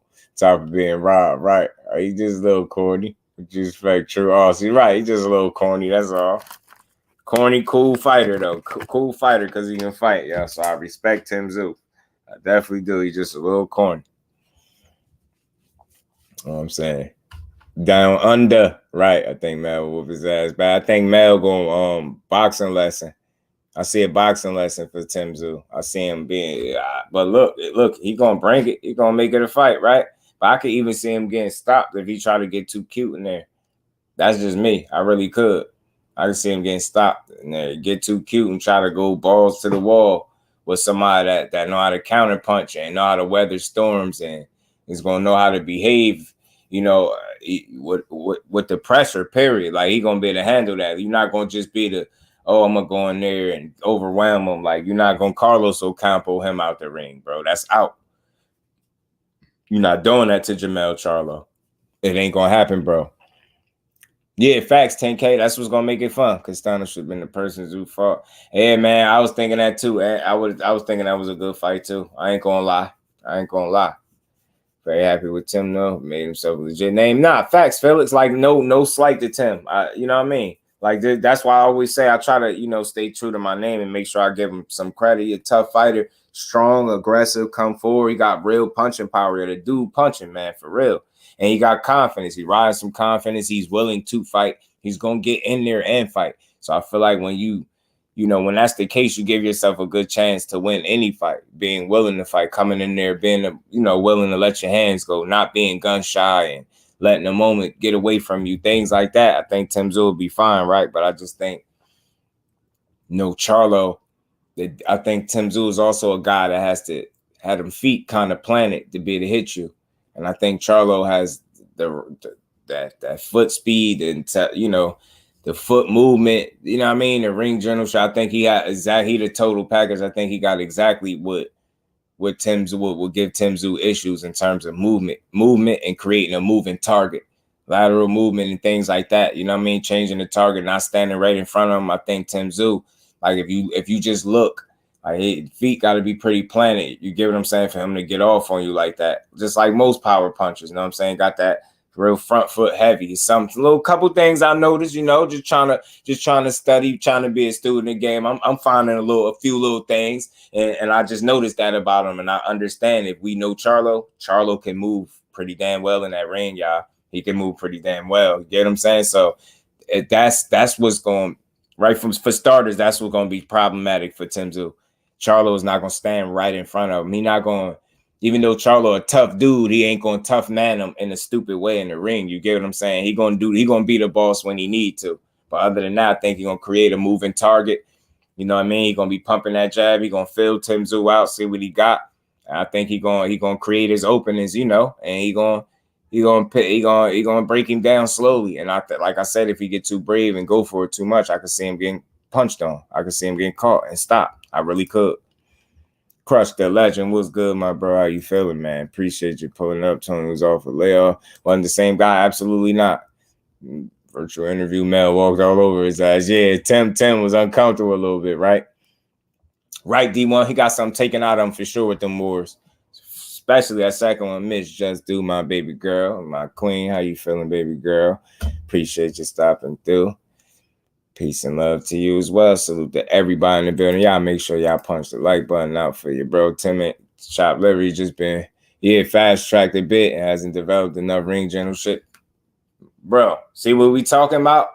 My bro? I mean, we on it. That ring generalship is going to be something. You get what I'm saying? It's going to be a little issue for him, bro. It's going to be a little issue, man. Salute to everybody in the building. Problem for Tim. Going to be that uppercut. That too, bro.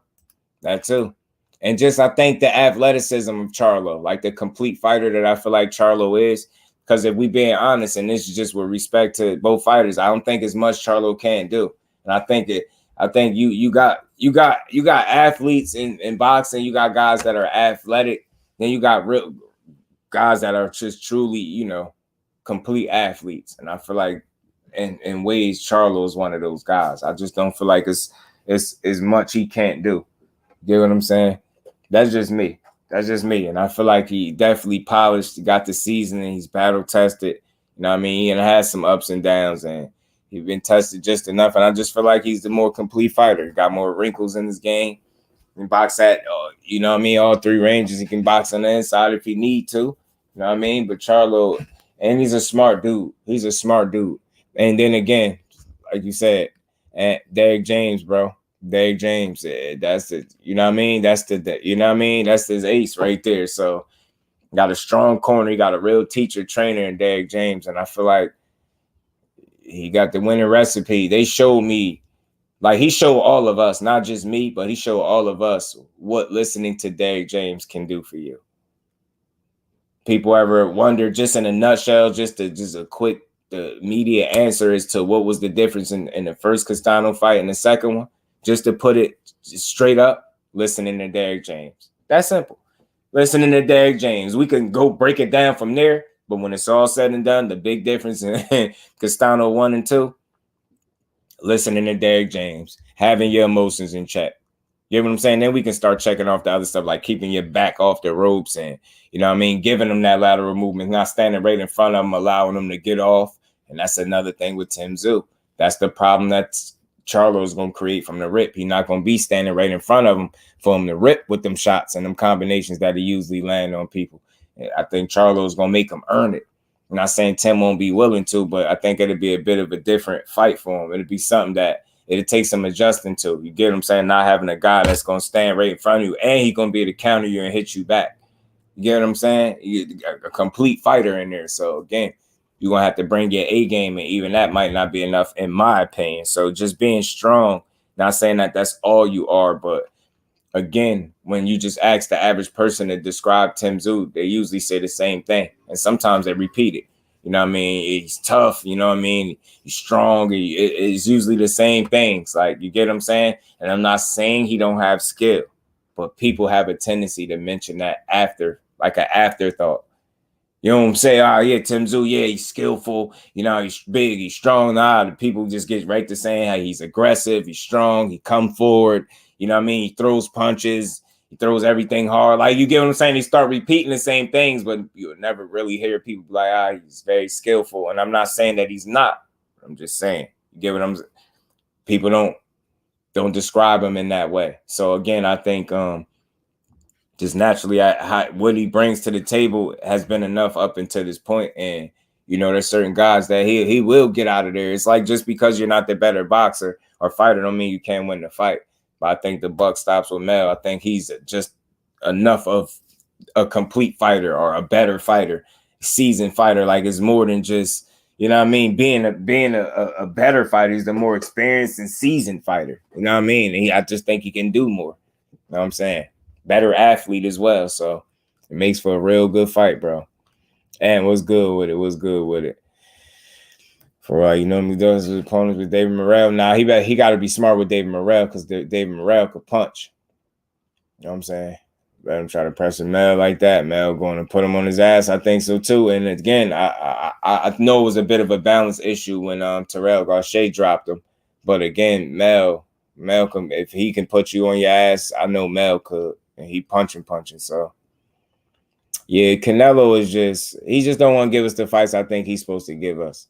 You know what I'm saying? And that's where my frustration with him is. Still a damn good fighter. I ain't got no real negative, you know, criticisms other than the fact that he just moving entitled. You know what I mean? Privilege. Like, you know what I mean? Moving all privilege and entitlement at this point. His counter rolls up to the body and close. Is too much for him to have to defend. He rely on the offense, and Mel start working that body, bro. And that little stab down there to the body, 817, and slowly take the air out the tires over the course of the rounds. That's something that people don't give enough credit to. I think that really sapped your energy, yo. That little stab to the body, the one that had stopped Rosario. Gonna make Fundora versus Mendoza too. That's what I was hearing, 10K. I was hearing it. Right, he ain't gonna have that little ring. I think overall, I think people in general, as overall, we just got to be better fans. We got to stop calling robberies with close fights. Simple. And no matter where they at, right? Just got to be real enough to really watch a fight close enough to understand what a robbery is and what a close fight is. You know what I'm saying? Stopping around round 7, vicious knockout. I can see him catching him too, though, bro. I definitely could. You know what I mean? I definitely could. The new Errol Spence emoji move. Right, D1, he could get serious or he could get hilarious. Right. Him and Tony fought in the closet. Yeah, they did. Facts. They fought in the little four squares. You know what I mean? The same joint you play four squares in, yo. Like, I was like, what is this, bro? Right. Right. Go ahead and give him all that chance, man. Give him all that opportunity. Give him that smoke. Give him that smoke, dog. July gonna be loaded, right? That's what I'm saying. Like, I'm good on him. Like, I'm good on him now. Cause I really see what it is. And I know I could have a real conversation without like slandering the fighter. Cause I don't like to tear no fighters down, right? These dudes is real. They get in there and risk their life. I respect it. But I just know when I see a guy that ain't giving us nothing that we want, and nobody should defend that. You get what I'm saying? Like, that's not how we get the best fights. That's how we get more excuses for why they don't make the best fights. You get what I'm saying? Yeah, Mel's jab is different, and he know how to change levels with the jab. He get different variations. He got Jermell Charlo got an educated jab. He don't just have a jab. It ain't just no range finder, and he'll stick it to you. You know what I'm saying? I'm telling you, and that stab to the body, I can't say enough about that. It's an underrated weapon of his. A little stab to the body to take some air out of them tires every now and again. Mel Charlo is very aware and conscious of doing it. Face said, I'm glad Tim willing to build up more promo, giving Charlo more credibility when he beats him. Yeah, that's facts, though. I respect Tim Tszyu for taking these fights that could have backfired on him, and he stood tall and made himself. Even so, to the point where Sean Porter is saying he the favorite over Charlo. He the favorite. I'm like, wow. Man, you think he the favorite? Okay. It's an interesting conversation. You know what I'm saying? It's a good conversation. But I don't think he the favorite. Yeah, again, key at listening the Castano 1 and 2. All you gotta do is replicate it too, and listening to Derek James. D3, my bro, what's good with it? Boxing matchups, what's good, my bro? Big B-Lo, what's good with it, family? You want to teach one? Mel Sleeping Tim Zumba would be an entertaining fight, and I can't wait. Facts, very entertaining, bro. Very entertaining fight. It's be fun, bro. Chop, what's good with it? Yeah, right. Never too soon, bro. Never too soon. Put them in there and let them get that smoke. Get what I'm saying? Yeah, make them all fight each other. I want to see it. And Chop, and that's what Jose Benavidez was saying when he was calling Morrell out. Enough of the talk, it's time to fight. And he said it in Spanish. And you know what I mean? So now you fast forward to today, he's saying he prefers Munguia or Bivol at 175, and I'm just calling BS. And I'm not gonna say they scared or nothing, but I'm gonna just say, nah, keep that same energy. You called Morrell out 50-something weeks ago, talking about you enough of the talking, it's time to fight. So now that this is a real possibility and the leash is essentially off and Ronnie Shields ain't getting in the way how people say he was, then I don't want to hear that no Bivol and Munguia talk, bro. I don't want to hear that. You know what I'm saying? I want to hear get David Morrell because that's what makes sense. You get what I'm saying? So hopefully that's the fight that's up next. I know nothing is agreed and signed, but they say they agreed to the October-November date. So, you know what I mean? You make it at what you will. Like, you know what I mean? But I definitely want to see this fight. Like bro said, Chop said, I agree with him. I don't think it's too soon. The worst that can happen for Morrell is he lose and he got to go back to the drawing board, man. Like that I don't think there's a loss or ruin him. I really don't think it's nowhere in the ring where David Morrell is not comfortable. For that reason, I think he'll be fine in the ring with Benavidez, right? Will he beat him? That's another question, right? But do we got the talent, the skill set, the upside, and the IQ, the smarts to pull it off? I think he do, bro. I think he's an underrated guy, and I don't even want to say underrated. I just think it's unknowns with him simply because the number of fights, and people feel like they just need to see more. And I feel like to a certain degree that's fair, but if you just pay attention to what you see, you'll know that that's a guy that can really push the issue and make it a very difficult fight for Benavidez. Because if you watching, and I'm not saying he fights like Caleb Plant, I'm not saying that at all, right? But if you watching and you see him the way he fights, what I'm saying is you understand that David Morrell could emulate a lot of things that Caleb Plant did, but with a better gas tank. And I'm saying if he's able to build up a little lead, it's going to be tougher to get him down the stretch than it was Caleb Plant, simply because he has the better gas tank, in my opinion. and he got better punching power, which would more than likely gain your respect. Just think about something, y'all. Caleb Plant had a certain amount of respect early in that fight as well. He wasn't just getting walked through or bulldozed, and we all feel as though Morrell is a harder puncher, right? The better puncher out of him and Plant, right? He got more FU at the end of them punches, right? So I think it's safe to say, you get what I'm saying? I think it's safe to say that'll be an interesting fight. Do that mean he beats Benavidez? Nah, I'm not saying that, but I think it makes a very entertaining fight. Just think about what I'm saying. Him and Caleb Plant, meaning Morrell and Caleb Plant, don't fight same style, right? But they have things that they both can do similar in the ring, right? Which would allow them to have success against the David Benavidez. They both can move pretty good. Like I heard somebody say, Morrell can't move like Plant. BS. He don't move like Plant, but he can move just as good. Maybe Plant could be naturally more athletic, a bit more athletic. I'll give you that, right? But I think he can move just as well, right? Not the same way Plant moves, because Plant is a hell of a boxer, man. A hell of a boxer. But I think Morrell can move just as good. You know what I mean? And but with more pop, with more bad intentions on them punches. You get what I'm saying? Facts, Felix. You get what I'm saying? That's what I feel about him anyway. Y'all punch that like button out one time for you, bro. Sub to the channel if you're new. Let's rock out, man. David Benavidez now doesn't have any advantage. We guys tank. Yeah. It's just a more 50-50-ish fight. Only another 50-50 type fight to me. You got the best gas tank in boxing. If you're saying let me kid salute, he do. He got one of the best gas tanks in boxing to me. David Benavidez. And just speaking of his gas tank, right? I seen him get a bit tired in the Caleb Plant fight. And the reason why I thought he got tired is because he had to really try to corner off Caleb Plant. Caleb Plant moved very, very well in the first half of the fight. I think Benavidez really had to, work to stay close to him, man. I've seen him get more tired than I've seen him in fights, but there is a but. He has a hell of a gas tank. I've never seen him gassed. I've seen him get tired. Then I seen him catch a second win, and I seen him have a stronger second half. He do got a hell of a gas tank, and it's impressive, man. If he see you get tired, he tends to come on more after. So once he seen that Caleb Plant was tired, he just came. He came on even stronger. You know what I mean? Yeah, man. I like David Benavidez. I just want to see this fight with him and just gassed out, man. Yeah, man. I hated to see that he gassed out like that, Zoom. I hated to see it. You know what I mean? Morrell and Frank Martin in the same boat. See what we need to see them get a shot. Right. They got something going with them, but we just got to keep seeing it. All facts. Ronnie Shields is going to do ready. Yeah, Benavidez needs to bypass that smoke. Right. His pops might want to go in another direction. He's saying Munguia and Bivol.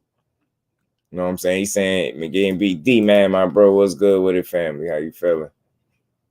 About to spark this gushers. I got some GG over here.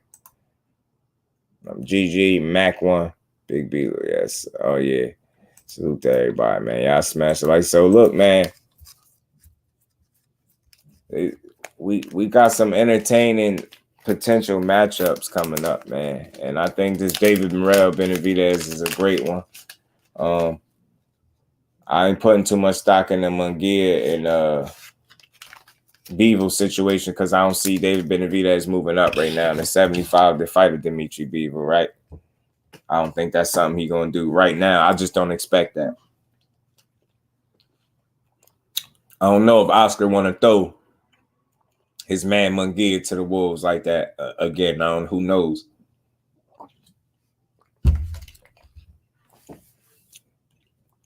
But I tell you what, Morrell, high risk, low reward, right? All facts at Calo. You know what the good part is, though, bro? You know what the funny part is? The fact that he on record calling them out.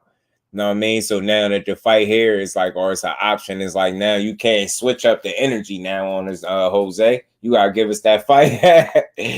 Call that man out, tagged him. You tagged him on IG and everything. I could pull a post up real quick. I could pull it up. We got big hills from mountains. But you're right, it's a couple in Texas, none near Houston now. Right, salute to everybody today. I smashed the like button. So again, man. I can't wait to see this Tszyu and Charlo fight, because people seem to forget that Charlo is who he is. You know what I'm saying? That injury got people forgetting that he one of them guys, and that he actually the undisputed champion for a reason. He ain't just got no titles. He not no belt holder. He an actual champion. So I can't wait to see this. I think it's very interesting that Tszyu is riding his momentum like this. His confidence is constantly building, I think, with each of those wins. And I think it's going to make for a real good fight, because at the bare minimum, this dude is going to come to fight and he believe in himself, right? Tszyu believe in himself. I really, truly believe he believes in himself. You know what I mean? You got Shawn Porter talking about he the favorite now. Man, that means it's time to get it. It's time to make this fight. Right. Kello was cool then. Remember when he was saying, like, you know, they wanted to go in another direction. Now he ain't getting in that way. It's like, hold on, we Munguia, Bivol, we all right. No, buddy. No, you don't. Not so fast. Not so fast, buddy. Not so fast. So you find up this candy gas. That sound like something good. But yeah, Kello, he got to stand on that, bro. He can't. Don't do us like that, Jose. And I like Jose Benavidez Sr., man. I know he be talking, but you know, everybody talk. I mean, I think his son is entertaining. I think his son really want to prove that he one of the top fighters in the sport. And I believe in him as a fighter. I just want to see him and Morrell get to it, man. I think this would be one of the better fights in boxing, man. And I think Tszyu is riding a lot of confidence right now with the wins. I think it's going to make for an entertaining scrap with him and Charlo. I don't think he's going to back down. He a bit plain, and, you know, this is new to him, this spotlight, but Tszyu is handling it very well in terms of inside the ring. He getting in there and making it happen. He getting in there beating these guys up, you know what I'm saying? And it ain't even Cody beating on people. You get say moving to 168, ready for all the top dogs. Yeah, Anthony, I laughed too when he said that. I laughed too. I ain't gonna lie. I did. I laughed when he said that. I said, here you go. He trying to get some hurt. Benavidez versus Canelo. Morrell as good as it gets. That's what I'm saying. And it's only not Canelo and Benavidez because Canelo just don't care to fight him. They don't care to fight him. Okay, he said McGibbon a hype job. Yeah, man. I like to see that too, man. I like to see it. Boo Boo need a meaningful fight or get a nice little name on his resume. I mean,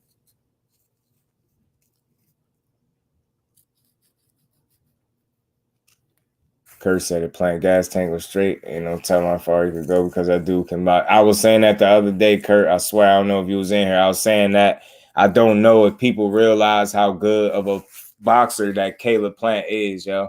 And I'm not trying to say I'm no boxer or no trainer, but if it's one thing I learned watching that dude, that is a hell of a fighter, bro. Two things that's plagued him, but he's been able to get through it. You know, the not being a big puncher and the leaky gas tank, you can tell still what type of fighter he is. Look at the success he's still been able to have with those two things being a factor. But Caleb Plant really is nice in there, y'all. He really nice in there. And if he didn't, to me, what was the most impressive part about the fight with him and Benavidez, when he had gas in the tank, it wasn't playing out 50-50, even though it was 50-50 on paper. That fight would have turned out like a convincing win for Caleb Plant to me if he didn't get tired. It was going a totally different way if he didn't get tired, bro. I swear, man, it was crazy. Remember I said, looks like they was trying to build up Tszyu up. I mean, anything if Mel sparked them. These two fights. Oh, you're right. You're right. Now they did. You're right, Rick. They is catching some steam, and it got people like Shawn Porter talking about he a favorite now. Right. Without these fights. Right. It's better now. You know what I'm saying? You're right. Right. The business of boxing worked itself out in this one, man. Caleb be boxing and turning, but 5-6 rounds. I'm telling you, and he be in his bag for them 6 rounds, don't he? Caleb Plant is a hell of a boxer, man. And he is underrated, bro. That bro is underrated, man. Underrated, Brody. Underrated. Big B-Lo, you're all good. Sometimes I don't be having my phone in front of me. I got you though, Brody. Yeah, I know, because you been here long enough. I just don't be knowing. I can't tell if y'all wrenched up or not from my laptop. Like y'all be having to tell me. I had to look from my phone.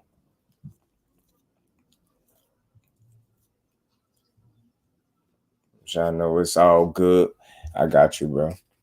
Caleb got my respect. Regardless, right? 817. That's one of my favorite fighters to watch. I ain't gonna lie. Cause he really can fight, bro. He really can fight to me. He really can fight.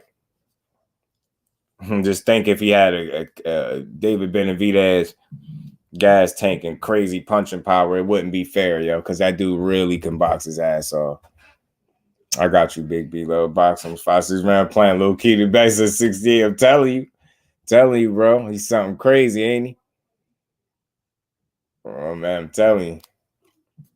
The man to make it. Hopefully, he got his pro wing shoes.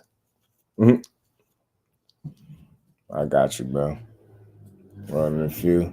Yeah, right. 817. Solid. Definitely solid. I got you, bro. I gotta get my phone out there. Let me get to my phone.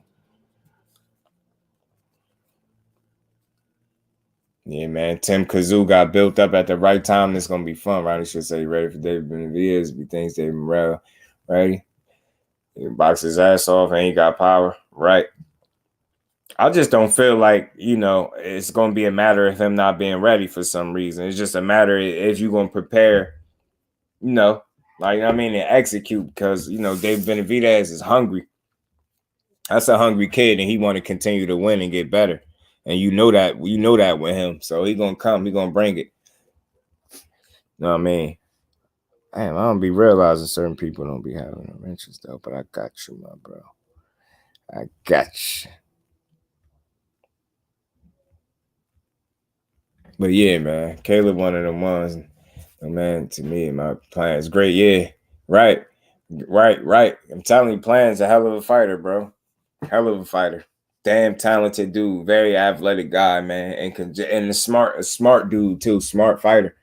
Right? He don't duck no smoke. And you know what I'm saying? 817. This is why I like to do my reading, right, bro?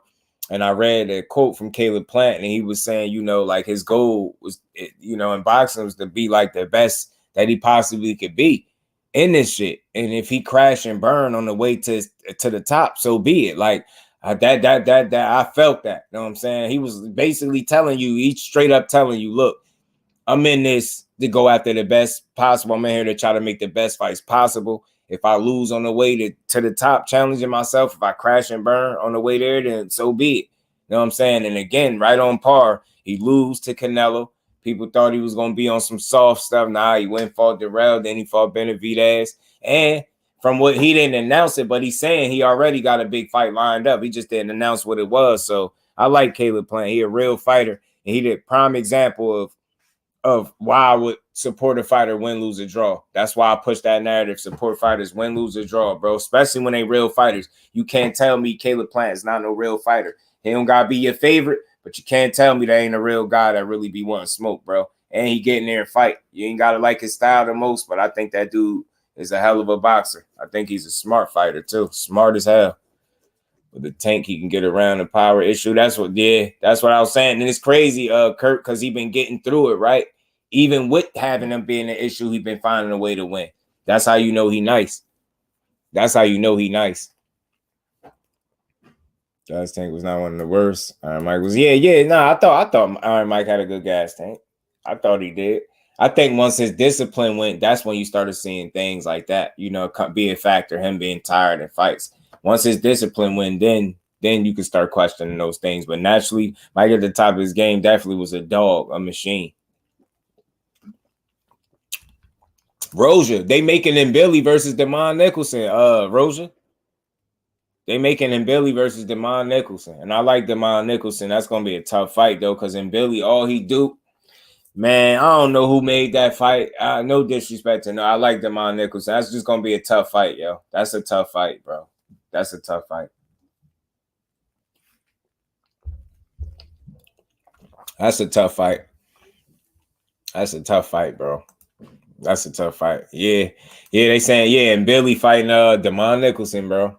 I would like to see him against Andre. That'd be fun. I want to see Andre against anybody meaningful. hipster skateboard type of style. He do 10K. He be chilling. So I like Caleb Plant. He a cool dude, yo. Big Dog Willie, my bro, man, always showing love, putting that color in the chat. Salute to my bro, Big Dog Willie, man.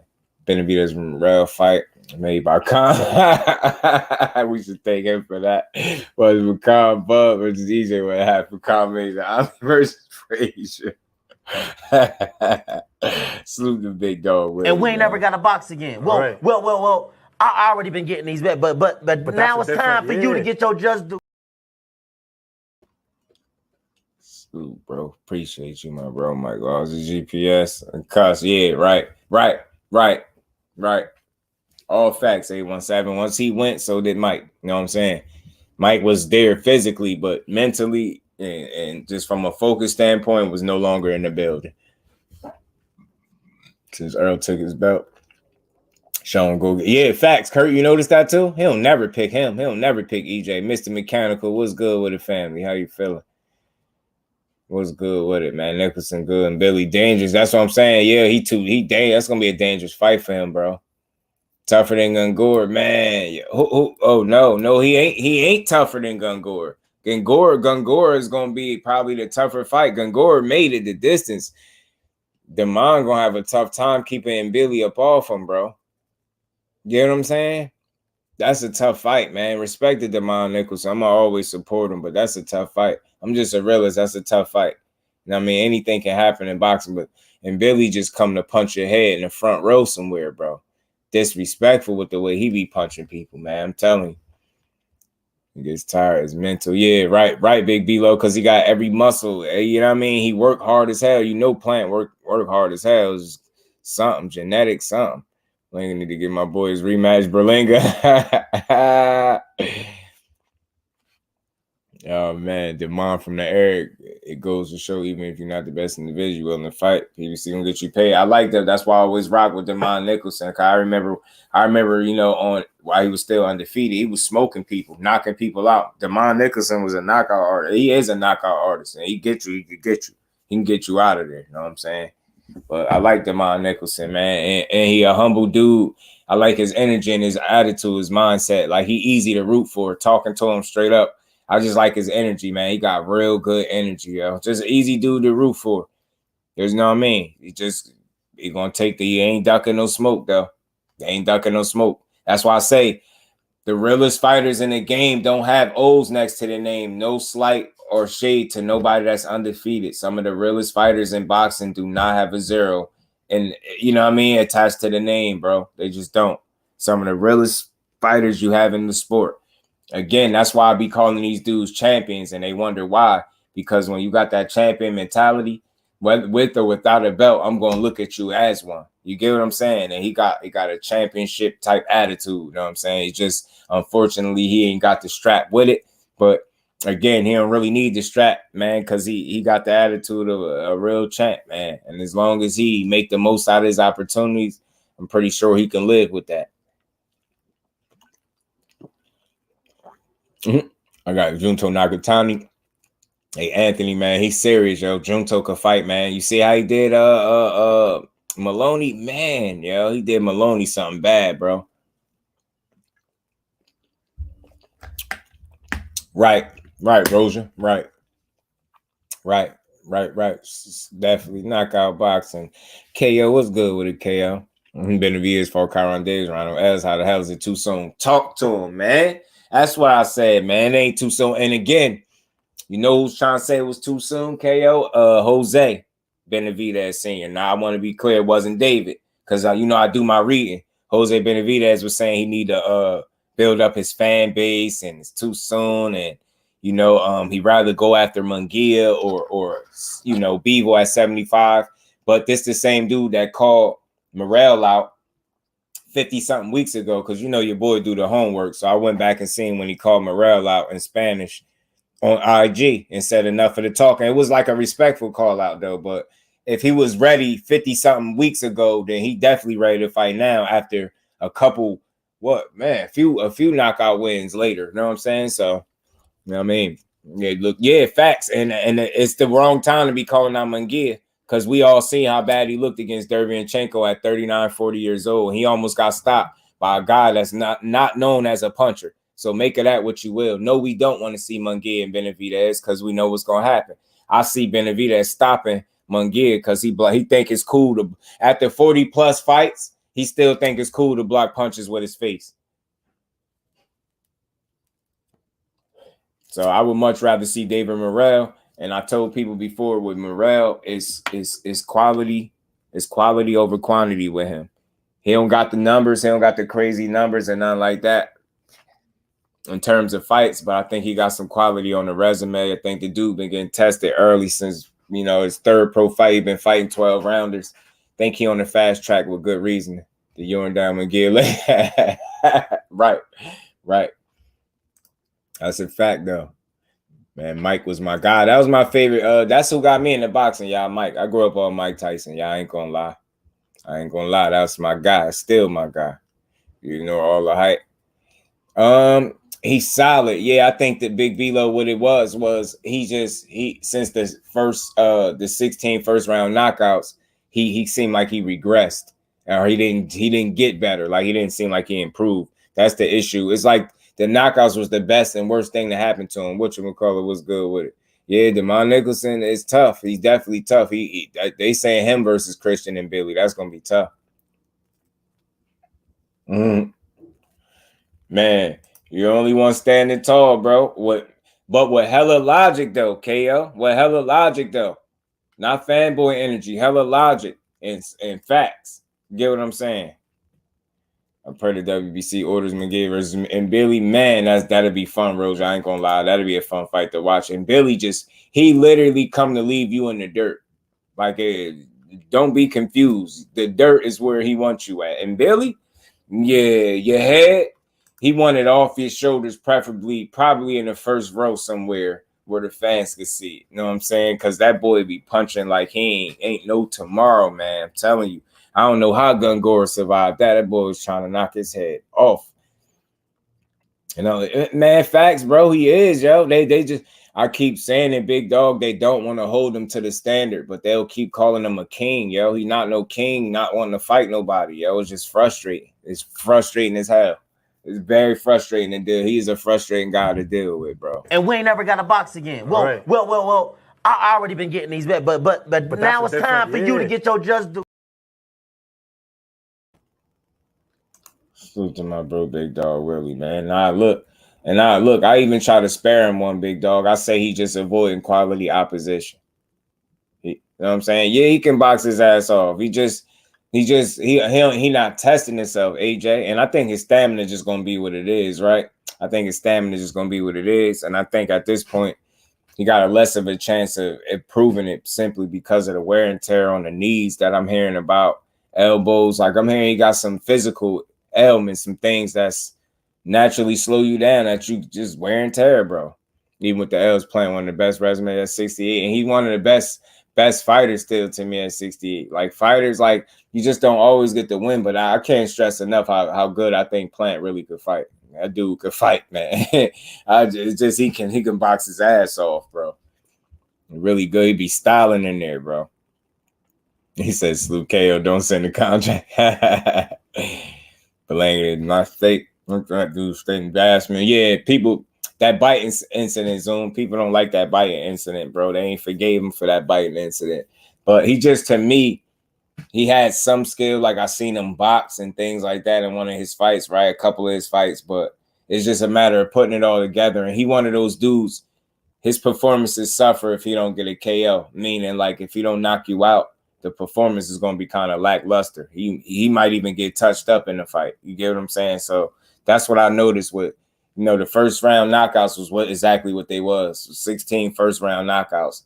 Since then, I think he's 19-0, right? I think since then he's had wins, but he's been dropped. He's been gassing in fights and he's been getting touched up. You know what I'm saying? And then he bit the dude, you know what I mean, in the fight that he was winning. So that was weird.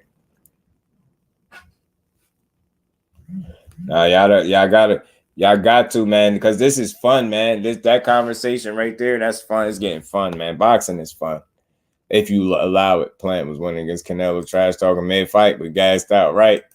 Right, he did. My boy gassed, man. When he got hit, clipped high on the head, I was like, damn. I knew it was it. I said, Canelo, you sneaky dude. That's how you know Canelo is crafty. He figured it out. Made a little adjustment, man. Clip Plant high on the head, man. Plant wasn't holding that hand high enough. He got clipped, man. Right, yo. Big dog, he nice, bro. I like Caleb, man. Yeah, nah, Roger, that and I'm glad you said that, Roger, because when I say that he's slowing down, Canelo, I always put that in perspective, how long he been boxing. I set the table a certain way so people understand that it's not a slight.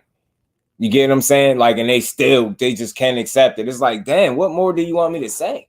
Like, he got over 60 fights, been pro since he was 15, fighting grown men.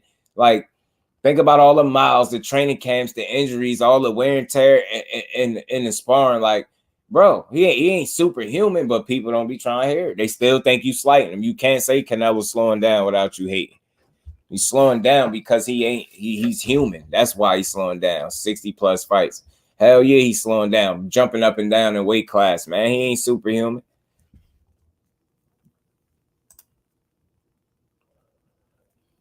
Yeah, Xander ain't no real big puncher at all. I see that too.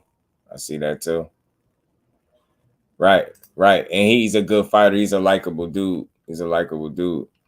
Right, man. Y'all be cooking, man. Y'all be cooking. I be tuned in. I listen more than I type. I'm just letting y'all know I be tuned in, though. I be tuned in, watching the cook take place, man. And while we on it, because I know what y'all talking about. Bill Haney claims it's a warrant out for Regis. It's a warrant out for Regis PROGRAIS. And he said he expect Devin Haney to be serving it to him soon. So y'all make of that what you will. That's a quote from Bill Haney. He said they gonna serve Regis up soon. So I think that's a good fight to make, man. It's gonna be a lot of noise. It's gonna be fun to sit back and watch all this unfold and which fights get made. I'm gonna have fun with all of it. I'm really gonna have fun with everything. They fed him bullshit and milked his nationality. Yeah. They claim 817 that he wanted to move at a pace they felt like he wasn't ready for. That's why they parted ways. Jesus Ramos like an absolute beast. And he like an absolute beast. And he got size to you, a big kid, man. He like an absolute beast, yo. Yeah, and then people mad about that biting. That bite shit got people hot. Canelo looks the same to me. It's just 168. It's different than people think. Yeah, I think what it is, Big B-Lo, is just natural decline, bro, from the wear and tear. You get what I'm saying? He's definitely slowing down. You get what I'm saying? But even with slowing down, he's still a quality, credible opponent that still can fight his ass off, right? He's just slowing down physically, naturally. You know what I mean? With his stamina. You know what, AJ? And again, listen, right? I'm not no trainer or none of this, right? I ain't no damn nutritionist, no physician. But I think Caleb Plant, this is just my opinion, right? My humble opinion. I think the reason, because he obviously works out hard as hell, and his trainer said it. So it's not a matter of him not working out and not putting the work in, right? I think Caleb Plant does so well in the first part of fights. You get what I'm saying? I think he uses a lot of energy. His style, you know what I mean? It consumes the hell out of his gas tank. I think he just, a lot of the movements and, you know what I'm saying? He do very well on them first parts of fights. And I think he puts so much energy and effort into how he fight. In my opinion, I think he's just bound to get tired down the stretch. You know what I'm saying? I think for him to stop getting tired down the stretch, he would really have to make some changes and things like wasted movements. And I'm not here to say like I'm the boxer and trainer. I'm not. But I think that's possibly what it could be.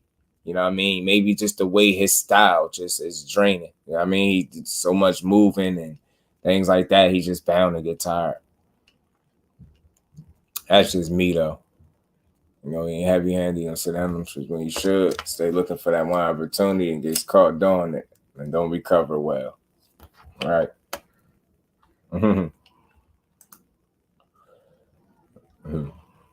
Yeah, man. I think they moving up, though. Good in the firefight for was sloppy and jab. Ugly was struggle against Guys that move. I mean, I think Regis will always have somewhat of an issue with a pure mover because of his style, right? But at the same time, one thing that I will factor in that I think people, it kind of is easy to kind of, you know, just overlook, I guess, in the heat of things, is that even although like a mover, he'll struggle with a mover, but at the same time, more times than not, a guy is going to engage a lot more than what Zarilla was doing, right? So that will create more openings, that will leave more openings for him to be successful offensively, simply because the average fighter that's going to get in there with Regis more times than not is going to have to fight him, right? They're going to come to fight. They're going to offer something up more offensively than what, you get what I'm saying, what the hell Zarilla offered. So, and in turn, you know, them being more offensive naturally is going to create more opportunities for him. Now, he'll have to take advantage of those opportunities. You get what I'm saying? When they present themselves, but I think that'll be the difference in most fights. Like, I think naturally, even a guy that's moving on him is going to engage more than a Zarilla. So that's going to offer more opportunities for him. And he just had to take advantage. You know what I mean? 32, two different things. That's true. That's true. That wear and tear is real, man. Anticipate anyone coming in instead of moving into the next phase and playing for a W. Waited to lose, in my opinion. Appreciate you, Cuzzo. And I did that for a reason too. I know people look at that. Why you ain't put Bud dropping him? Only reason I put that because we're gonna get to that too, man. So I just wanted to touch on that. What Bill said a little bit. It was brief, but it's again, I do conversations over here. I don't bring stuff up that make people look like something that they not. It's just something that he said. So I think it's something to look forward to. Black Belt Ben was good with it. I am 50 Cal was good with it, man. Benavidez is going to Jaime again next, and not Morrell. See? Salute to you, bro. Appreciate you pulling up. Smash that like button, sub to the channel. Come join the family. Yeah, man. So you see that I'm on point because Jose Benavidez Sr. is saying he prefer Munguia. But he also on record 50-something odd weeks ago calling out David Morrell. You get what I'm saying? So it's crazy. What's good with it, Black Belt? I'm saying how Regis looks against Hitchens. Look, I'll be with it too. I think Hitchens is style on him. I ain't gonna lie. He'll have to knock Hitchens out. He'll have to knock Hitchens out or he'll get outboxed. I'm gonna be honest with you. Hitchens would be styling. He'll have to knock Hitchens out. Let's see Cabo slow down, watch when he fought Bud. Yeah, I think the same thing for him though. Big B-Low. And again, Canelo again is slowing down. Not because he trash, right? He's slowing down because he's human and he's been pro for what, 17 years? Pro since 15, over 60 fights. I think that's why he's slowing down, right? I think anybody will slow down after that many fights in today's game. I mean, the fact that he's still a top fighter, even while slowing down, tells you what kind of fighter he really is, right? So I think all depending on who you're talking to and, you know, I guess how they set the table would determine whether or not they're hating on him or, you know what I'm saying? Depends on who you're talking to. Like, for me, I just feel like that's natural wear and tear because he, you know, he had all them fights. And having Tank Warrant, the energy is different, man. I'm going to just put this stuff out there and let y'all have it, man, you know? I just want to see a great fight on either side. I really do. You know what I'm saying? That's what I do want. You know what I mean? As long as I get one of them, I'm cool. But, yeah. Just so y'all know, excuse for to make the move to 140. Oh yeah, I get it. That's why I say I let the people have at it. I just present what's out there and let people make of it what they will. That was a boxer, but Tank is an elite boxer with power, right? I think Tank is a complete fighter. I think when people understand that, I think they'll have a better chance at preparing for him when they realize he's more than just power. Right, so they bounce, right? You got the money. See, 817 and realist, man. 817 and realist. He call it down the middle too. He know it, right? Ain't like he got the buddy just be talking sometimes, right? And I think he be trying to Big B-Lo, I'm with you. I'm hopefully I added some validity to, you know, or some insight, should I say, as to why people be speaking like that. Yeah, right. Nah, I got you. Berlanga ass, yeah, man. Berlanga he gotta improve. 50 cal, he gotta improve, bro. He just ain't improved that much to me in his recent fights. Bro, gonna be life work for Benavidez is crazy. Morrell is just as big and strong as Benavidez with more power than any other opponent he faced with good mobility. He definitely got good mobility. He got a lot of tools, I feel like David Morrell do. And I think that's what makes him dangerous. You know what I mean? The tools at such a young, early stage of his career, he showed a lot of promise, a lot of upside. Got a high ceiling, you know what I'm saying? You could see this dude being a problem moving forward. You really could see that. He just fought at 68, right? He might stay put, bro. He might be staying put. Benavidez might be next. Yeah, Benavidez would beat him up if he fight him next. Straight up, I see him stopping Munguia because he get hit way too much. Way too much. I think Benavidez will get him drunk with the jab. I think he'll hammer him to the body. And I think he'll weather the storms with Munguia pretty well. And I think the pressure he put on Munguia would be a lot for him. I think I could see Benavidez stopping Munguia simply because he still think it's cool after 40+ fights to block punches with his face. And until he figure out that that's not defense, I'm not picking him to beat nobody. It's offensively sound as a Benavidez. Bigger problem with Regis Prograis is that he's 5'8" and Tank has a reach advantage on him. Yeah, I'm telling you. Tank could be able to clip him. I'm telling you, mate, he got a big issue. Yeah. Facts, he had some big issues. He almost got stopped too, bro. Play golf, you're not gonna fight the best, right? At least if you're not gonna fight the people that that's lined up right there, man.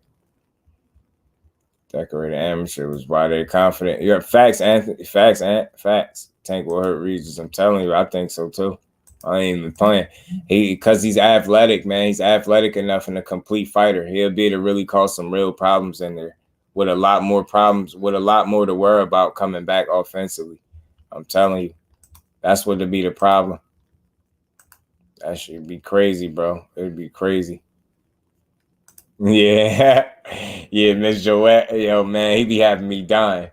With his moonwalk, did y'all see Morrell moonwalk? He is smooth criminal in there. Regis has 67-inch reach. Yeah, it's short. It's definitely got them teeth. That's what also was a problem with him in the fight against Zarilla, Cuzzo.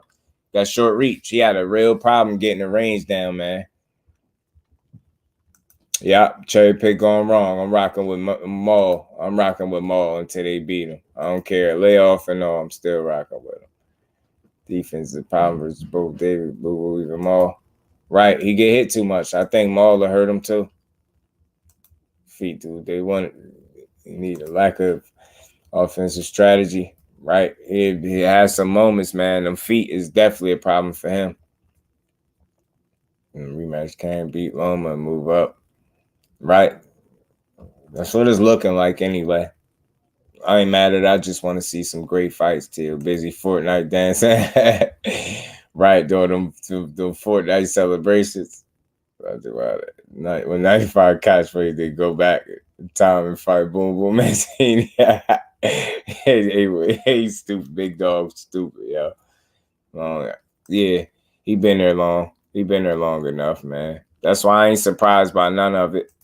It's just my conversation changes when people go overboard with stuff. Then I start pointing things out. Other than that, I just lay out what's out there and let people have it. Back then, even with the layoff, right? And that's my guy, Morrell, Fimo, Andy Cruz. It's out of Morrell and Andy Cruz. Andy Cruz be getting busy too, bro. Regis gonna stop that, but it's worst move he could have done. Black Belt, he said, the last thing I heard from Bill that I read is he said it's a warrant out for Regis Prograis, and he said Dev would be serving him soon. That's what he said. That's what I heard. I'm saying him and his pop said it at 135 for the year. I know. It's a lot being said. That's why I say some things I believe are said to please fans, and I think others, it'd be knee-jerk type of spurt of the moment type of. You get what I'm saying? You you try to say things in an effort to satisfy the people, but at the end of the day, all things can be true.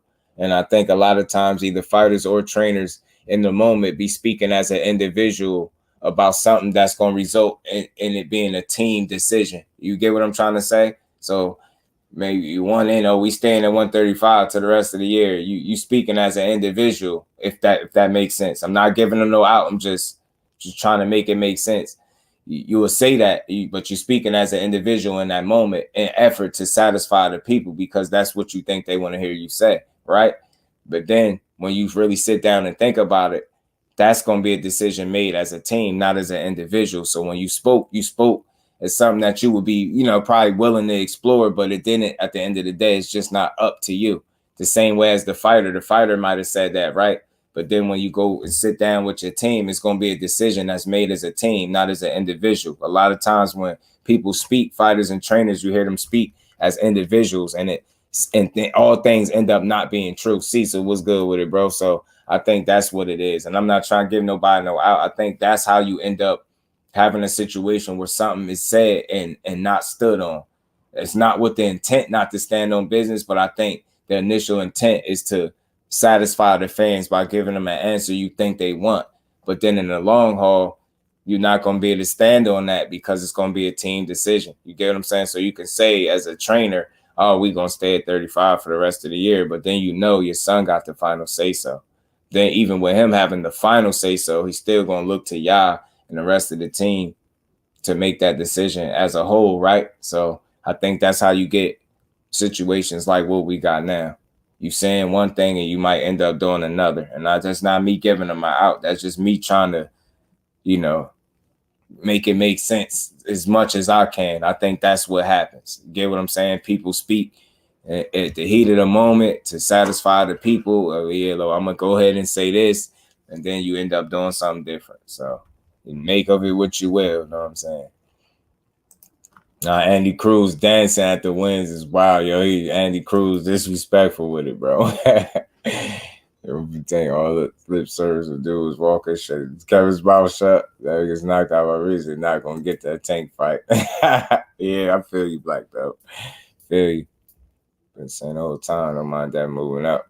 Yeah, right. And it's built too, and that's why sometimes you gotta know which one, who be saying what. Great Devin should go up to 140.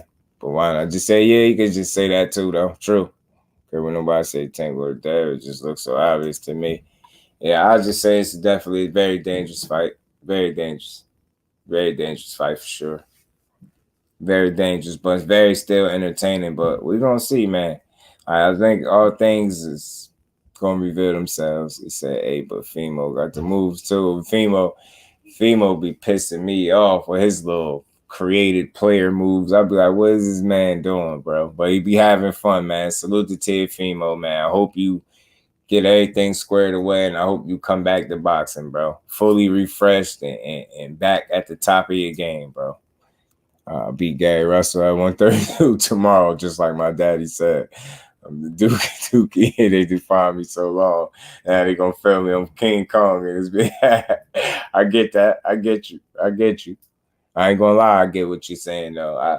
I'm just a guy that understands, man. That's where I come from, y'all. That's why I don't argue people's viewpoints, because I come from a place where I get it, man. You know what I mean? All-time greats that lost to nobody's people we've never heard of. So any fighter can have an off night, absolutely, 100%. And they're entitled to an off night, man, because they're human, bro. That's why I say support the fighter, win, lose, or draw, man. Devin trying to walk down Tank. Nah, that would be tragic. In my opinion, that would be very bad. That would single-handedly be the dumbest tactic he could employ. And I wouldn't be mad at him for not doing it, because actually I would be mad if he did it, because I'd be like, bro, you trying to go to bed. That wouldn't be smart. It was shit and Shakur either. Shakur neither. Shakur neither. As good as his defense is, you better not get no fight with Tank Davis and try to walk him down. Bro, you better say that for somebody else that could punch and that's limited that you could style on, but not that guy. Not that one. Don't go Ain't no fight with him playing, bro. And then if you coming forward trying to walk Tank down, I'm gonna assume you playing with him. I'm assuming that you that's not safe. And I don't give a damn what you say. You better employ a different tactic. Don't do that. Don't fucking do that. Don't do half the work for him. Like, I really believe that. Don't do half the work for him. That go for nobody. Like, that's comical. Like, when people, I see it, it's funny. Because you're either going to walk into something or he's going to change the tide, and pretty soon he's going to be walking you down. I've seen that story too. Don't play with him like that. Find another way to beat him. That's just my opinion. If you can walk him down, beat him, then you're a bad boy. But other than that, you better box. Fight when you got to fight, but you better box. That's what I think. That's what I think. Got to fight on 130. He ranked. He said champion. Yeah, I don't know who he would fight. Ash, that'd be interesting, man. Gary still got, he gotta have some fights left in him. Look hard when you fall. Yeah, right. Facts, Big B though. All right, saying I'm gonna beat everybody ass. Her stomach saying, man, take your ass. Yeah. You get what I'm saying? I get it though. I get it. Cause I get it. Your heart is an effort to try to satisfy the people. That's why I say I come from a place of understanding, not just criticizing. I get it. I get what you was trying to do. I get what you was, you know what I mean? But I also get when people say, well, why won't you just say you're moving up? I get that too. It makes sense. Like, it's, those things are fair. You know what I'm saying? I understand that. And people simply are entitled to change their minds too. That's something that people feel like is not possible in boxing. When you say something, you got to do exactly that. You can't change your mind. Yeah, you can change your mind, bro. Like, you might come with some criticism, but you most definitely can change your mind. You get what I'm saying? Or things can change. Circumstances can change, which then will make you change your mind. You get what I'm saying? That's all I'm saying, because I'm a reasonable dude. You know what I mean? I'm trying. Yeah. He tried to walk down Tank. Any of these dudes, don't do that. Don't play with him like that. I'm telling you, just, man, bro. I'd be mad the entire live, yo.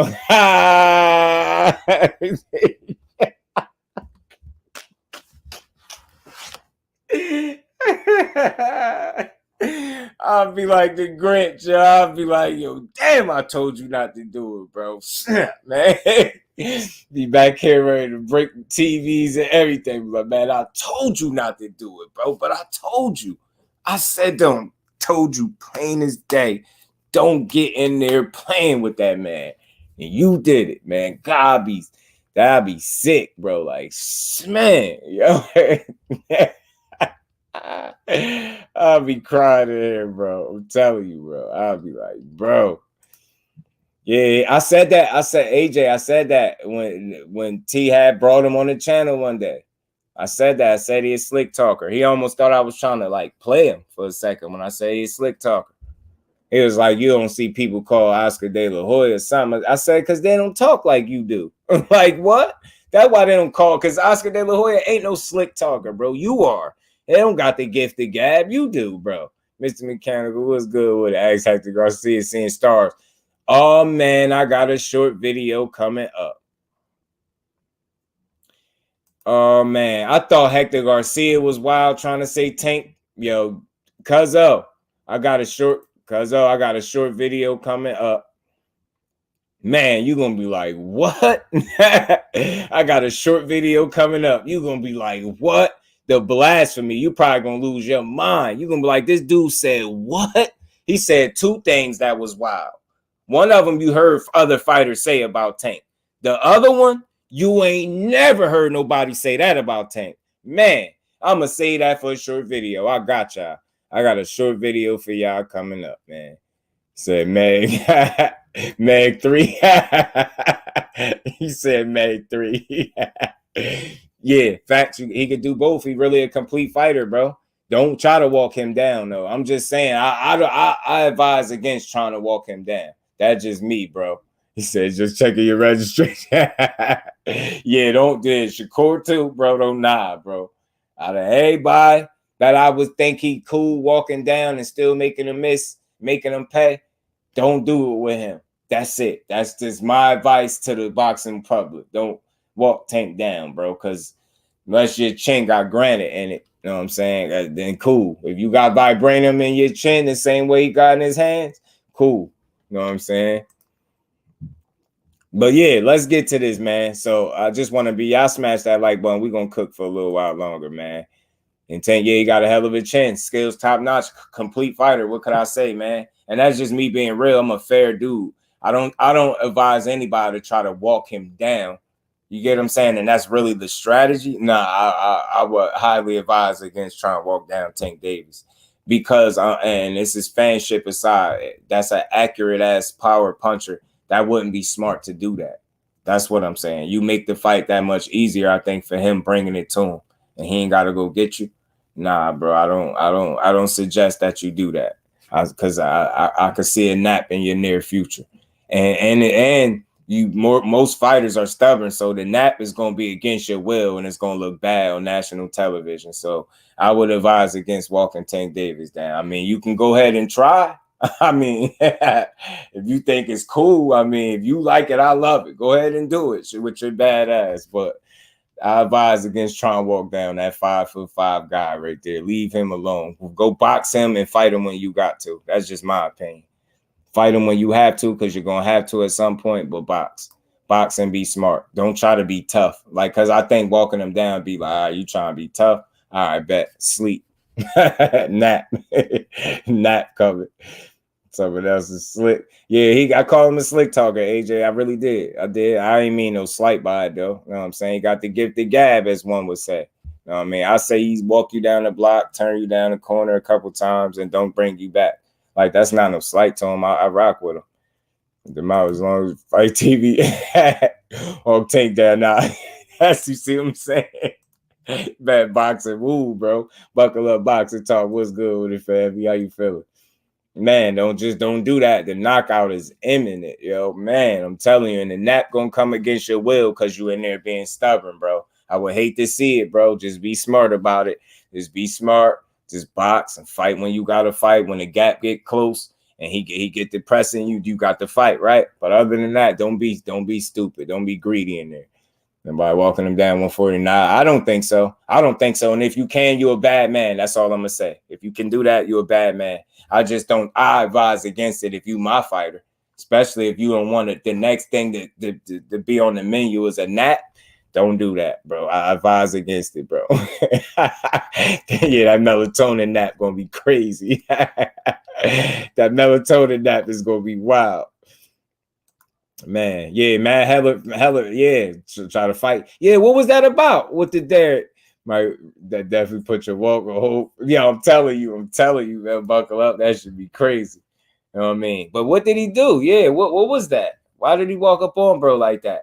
And the reason I got for people so nobody think it's like a one-sided thing, the reason why I got Bug getting punched and not the other way around, because the question from Roy Jones that Roy Jones was asked, or the conversation that Roy Jones was a part of, was being asked, can Bud Crawford take EJ's punch? Now, again, the only reason I felt fit to talk about this in terms of a conversation, because I've heard a lot of people pretty much speculate what if EJ get hit by this, if Bud do this, if Bud this, and his power that, and he got this many knockouts, and when the last time EJ knocked somebody out. I've heard all that, right? And it's just a conversation, but it makes me wonder, like, I ain't heard nobody say, what if he clip him with a good punch? You get what I'm saying? I ain't really heard that much. I ain't really heard that part be explored. If he just so had, what if he get hit with something real good? And the reason I asked that is because we all know the fighter that Bud Crawford is, a hell of a fighter. When he get hit, he won't hit his back and things like that. But in terms of getting hurt, like, and this just is a conversation. I don't slight fighters, you know what I mean, when I talk about them. I don't try to diss them or none of that. I'm just saying what I've seen. I know the worst I've seen Bud hurt, in my opinion, I think was against Gamboa. Now, we all know that was at 135, but we know Gamboa came from, 126. Now, I'm saying you can train and you can get better as a fighter, but I've heard it out the fighter's mouth. You can't train your chin. Your chin is your chin. So what I'm saying is I seen him get hurt by a guy that small, and then I seen him get hurt by Kavaliauskas. Everybody calls that a knockdown. You get what I'm saying? I seen Avanesian land some shots that I didn't see the initial time I watched that fight. And maybe because I really didn't care to watch it, but I've seen some things. So I'm saying, like, you've seen one guy hurt more times and you've seen one guy hurt at a more critical level is what I'm saying. So it's not out the realm of possibility to think Bud could get hurt getting hit with one of them hooks that EJ be throwing. You get what I'm saying? An uppercut or something like that. So I'm just saying I haven't heard too many people talk about it. You know what I mean? That might be the welcome to Errol Spence. Yeah, man. Errol Spence gonna try to walk everybody down. Everyone gets hit. I love that segment, yo. Everybody gets hit, man. So that's all, and that's perfect way to phrase it. And it was just a good question because I ain't hear too many people talk about it. DP Rocker, what's good with it, DP? How you feeling, Brody? Appreciate you stopping through. Said Lorenzo's going down. Y'all be killing me. I call that man Lorenzo. Catch him in between punches. Y'all some counters or something he don't see because Bud is a sharp puncher, and I believe he don't have one punch knockout power, but he can hurt you and jump on you. And I think he's a good finisher when he got you hurt. I think he's an excellent finisher once he got you hurt. You get what I'm saying? So I don't think it's one punch knockout power, but I think he has power to stun you with the one punch, hurt you, and then jump on you and get the finish that way. You get what I'm saying? I don't see no one punch knockout happening in this fight. You know what I'm saying? I don't see that. And whatever he get, I mean, I do think he's going to have to earn it. Both guys going to have to earn it. I think this could really be both dudes' toughest fights. Maybe I'm stretching it, but I try to get both of these dudes equal. They just do equally. I think it could be both guys' toughest fights, but I just feel like one dog got more of a bigger bite. You get what I'm saying? And I just didn't hear too many people, like I said, explore the possibility of what if Errol Spence is the one that catches him? Because look, just follow me for a second, right? Everybody keeps saying if he catch Earl the way Ugas did, right? Everybody keeps saying he better not be looking for his mouthpiece against Ugas. I mean, against Bud, because Bud gonna knock him out. If Ugas did that to him, look, imagine what Bud gonna do. And I get that because Bud is definitely, obviously, a bigger puncher than Ugas. We know that. It don't take no rocket scientists to know that, right? We ain't got to get punched by Bud to know, obviously, from looking that he's a harder puncher than Ugas. But people don't finish the story. What happened when Ugas punched EJ in his mouth like that? That was the best and worst thing that happened to Ugas. That was the best two-piece he landed in the fight. And what happened after that? So, again, I'm saying what happened after that because what if Bud do hit him how Ugas hit him? Catch him with a clean two-piece, stun him real quick, something, and maybe the round end or whatever. I do know that was the worst thing Ugas could have did because he got battered after that. So I think one of the worst things you can do, just being real, is hurt EJ and still allow him to be there. And why I say this is just my opinion, right? I don't think he got no cur in him. Meaning I don't think he got no quit in him, just like I don't think Bud Crawford got no quit in him. But I do think if you hurt EJ and don't get him out of there, it might make it worse. It made it worse for Ugas. No, I'm not saying Bud Crawford is Ugas, but I'm just saying scenario-wise, he clipped him with the best two punches that he landed at a fight, and that was the worst thing that happened to him was EJ went on a rampage after that, and he commenced to whooping his ass. You get what I'm saying? He absolutely whooped his ass. He made him pay dearly for that two-piece. He hit EJ two-piece, no biscuit, mouthpiece out, everything. EJ looked back at him, oh yeah, that's how you coming? Man, he battered him after that. So again, I think EJ one of them dudes, when you hurt him, you better put him away. Don't let him recover. That's what I'm saying. That's my opinion. I think you let EJ recover, you might be in trouble. Thomas Hill, what's good with it, Thomas? How you feeling, bro? I think you might be in trouble. You know what I'm saying? But one thing I will say, man, Bud Crawford, bro, is an excellent finisher in my opinion. I don't think he has one punch knockout power, but I think he has one punch stun the shit out you power. And when he see you hurt, he can jump on you and get you out of there. I do think he can do that. You get what I'm saying? Whether or not he'll do that, the EJ will be different, but it's possible. You get what I'm saying? It's possible. You know what I'm saying? It is possible. Spencer, a beautiful jab. Does damage to everybody fights. Facts, bro. Facts. So again, man, this is a fun fight. This is a fun fight for so many different reasons. It's not one-sided at all. It's just different ways people could have success. These dudes could have success. You know what I'm saying? I don't never discredit Bud Crawford and what he done in the sport, right? Because again, I wouldn't want to see this fight if the guy he was fighting wasn't shit. So you will never hear me nowhere on record saying that about Bud Crawford. He one of the best fighters I think we got in boxing. And I say that not because he fighting EJ. I've always said that. So again, I think they're going to bring the best out of each other, which is going to make for possibly one of the best fights we're going to have all year. Get what I'm saying? May the best man win.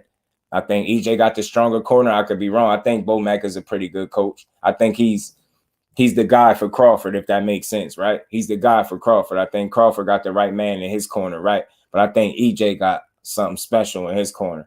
And that's no slight to, Bomac. I just think, Derek James is a real teacher, trainer. I think he got a real winning formula over there.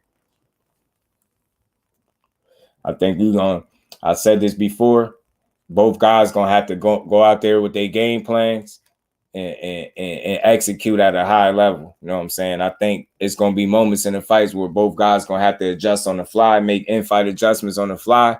But I think ultimately the guy that sticks to the game plan and executes, simply put, is going to win. And again, for me, I think the more disciplined fighter, and I know people, I lose people sometimes with this. I'm not saying Bud Crawford. Of course, EJ has some issues outside the ring that Bud Crawford never did, right? So I'm not saying he's more disciplined in that regard, but I'm talking about in terms of sticking to the game plan. EJ is more stubborn and disciplined pertaining to sticking to the game plan inside the ring, where we've seen Bud Crawford get clipped and abandon his game plan. I'm just saying. And as a result, because he's been in there with a certain level of fighter, I think it's worked for him. Now, you get hit and he go get his. He say, to hell with the game plan. I'm going to get mine. And he go in there, walk you down, beat you up. You've seen it happen, right? But I just think it would be smart. It would be wise not to have that same train of thought with EJ. And he's a creature of habit. So who's to say he's going to change up the way he's been fighting? And again, it's been working. Maybe it do work. Maybe he get clipped and he turn up on EJ and get his ass out of there, or he start beating his ass. You know what I'm saying? But for me, I just think sticking to the game plan would be important in this fight. And I think when it pertains to that, EJ is the more disciplined guy to sticking to the game plan inside the ring. He don't deviate from what he's supposed to do, and he knows what to do and when to do it. Get what I'm saying? It's like he's on a mission, and it ain't no deviating from it. You get what I'm saying? Like, I know what I'm going in there to do, and I'm going to find a way to do it. I'm coming to break you down, coming to break you mentally, physically. Like, I'm coming to take shit from you, bro. And if you can't deal with it, then I'm going to break you down, and I'm going to get you out of there. Bud Crawford, if that man actually get to download some data, as they call it, and get to settle into a rhythm, and his counter punching is working, then you're going to have a tough night on your hands with Bud Crawford. It's going to be hard to deal with him. You know what I'm saying? This ain't no one-sided shit. That man could get in his bag too, but I just think it's important for him to avoid what people look at as a slow start. Game Time Future, salute, fam. Appreciate you pulling up. Jay Wise, appreciate you, fam. What's good with it? How y'all bros feeling? What's good with it, Jay? Yeah, man. And that I looked at the numbers.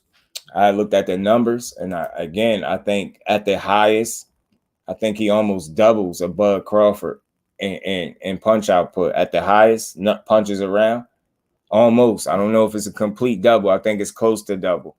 You get what I'm saying? And that says a lot. Again, that's a big factor in the fight. You can't allow a guy like Errol Spence to work at that level, at that rate, because it's going to be hard to stop him. The same way it'd be hard to stop Bud Crawford once he settles into his rhythm that I think he's a rhythm fighter, and he's very dangerous, and he could be tricky and crafty in there to deal with once he get in his bag. You get what I'm saying? He definitely got a bag that he can get into too. Mr. Vegas was good. He said he downloaded the virus, right?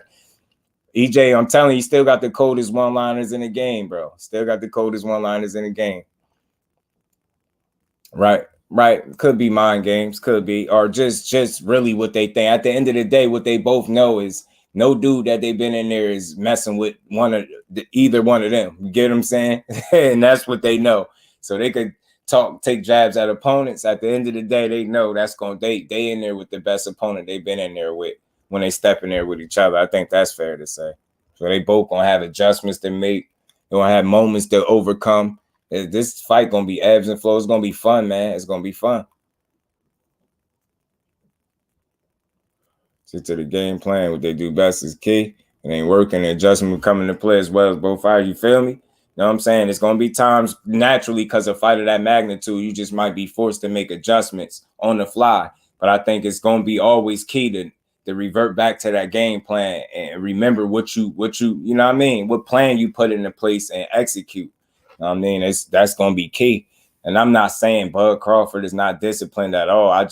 That's just something, a small little, you know what I mean, factor, something that I feel like I see in terms of sticking to that. And again, Bud Crawford has it's been successful. Like when he said, hey, the hell with the game plan, I'm coming to get you because you just got me. It's work. So you can't knock something that's work, right? But I just feel like respectfully, because of the level of opponent that he'll be in there with, that tactic in that particular fight might not work. Now, I could be wrong. You get what I'm saying? He could go in there and show me otherwise. Like I said, I'm open to that, but I do think that it'd be smart to keep a cool head and don't just say, you know what, I'm going to get this dude. You know what I'm saying? Like you've done other dudes, you know what I'm saying? Other guys. Hey, I know you're trying to get right. I'm gonna keep it. I'm gonna keep it down the line, man, because I gotta be real and let people know it's real opportunity for both guys to win. Long as people understand, I get that. Who I feel like gonna win shouldn't even matter. Long as people know I gave both dudes they just do. You know what I mean? I'm good. I'm good with that. Posey, and he said, Bug could start slow EJ if he wants. It won't be close. Now, I think that'll put him in a situation. Just being real. I don't think no guy wants to be put in a 3 to 4 round hole potentially. That'll be all bad for you. A division. 47. I think 47 would be a lot for him. That ain't the norm. So get out of line if he wanted. And Spence said he always get out of line. You know what I mean? Spence said he always getting out of line. So you know what I mean? That's what I was saying. Like, yeah, right. Oh, I thought you were saying something else. Right. Likely it happened. Seeing these guys on something different. Think about it. Right. Don't matter. He's talking. Oh, he's trying to let folks know little by little what it's going to look like. Tank can fight at 147 on the UK tour. Right. You know what I'm saying? You got a couple of them 47 pounders here, Smoke. But yeah, man, ultimately, man, this fight is going to be fun. And like I said, not too many people explored the possibility if Bug get caught. You get what I'm saying? I just heard a lot. For me, I just heard a lot. What if EJ get caught? What if he get caught? How guys caught him? And like I said, man, that just turned him on. So he said it. If you hit me hard. That's just going to make me come harder. And I noticed that's not just something he said. That's something we seen. Those was the 2 most flush punches landed on him the entire fight. And he went the hell off after that. He just said, yo, do you know what? Yeah, that's it for you, guys. And he just went to work on that, man. Yeah, and that's what I'm saying. Like, if you start fast all of a sudden, it'd be new to me. And again, it'd be out of character just based off what we seen 817. And I'm not saying you can't do it and you can't be successful doing it, but I'm just saying the likelihood of it and then the possibilities and the risk that you run if you decide to step out of something. Your character, something that you don't normally do. There's more room for error. That's all I'm saying, just logically speaking. Don't mean that you can't have success stepping out of your comfort zone, right? Because when you're a great fighter, you tend to be able to turn it up in the biggest moments, right? But I'm not saying he can't be the one to do that, but I'm just saying I think that create more errors naturally for a guy that's not used to doing that, and he could end up putting himself in a situation earlier. You know what I'm saying? Pound for pound, feet, hands, toenails. But abandon the game plan, it might find himself on Spence next chain. That's what I was saying. And still salute to Still TV. You feel me? Like. And that goes for both. I think both guys gonna need to stick to their game plans. You get what I'm saying? Respectfully, like you do the things that you worked on. You know what I'm saying? Unless and adjust where you see fit. But ultimately, I think the game plan of both fighters is important for them to go out there and really stick to that when they're in there with each other. Again, adjustments is gonna be necessary on the fly, but for the most part, I think the guy that sticks to the game plan the most and executes it the best is going to win while making in-fight adjustments. You get what I'm saying?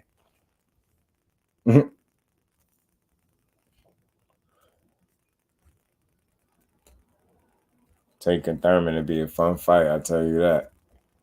Think they want to do it. He said, what y'all think? I'm Superman? Think like, bro, I got my limits, bro. Trying to get me smoked out here. EJ Arnold Schwarzenegger Terminator shit. Yeah, bell ring. He's stepping. Yeah, Mr. Mechanical. It's going to be fun, man. It's going to be fun to see these dudes say, oh, guys just stood there and Spence beat on that man. He could not move around the ring anymore. Facts. See, after a while, he just couldn't move no more. Gertz, what's good with it, Gertz? How you feeling, bro? Thurman's on the sideline trying to figure out his next move, trying to stay active before he find himself inactive again. That's what Keith doing.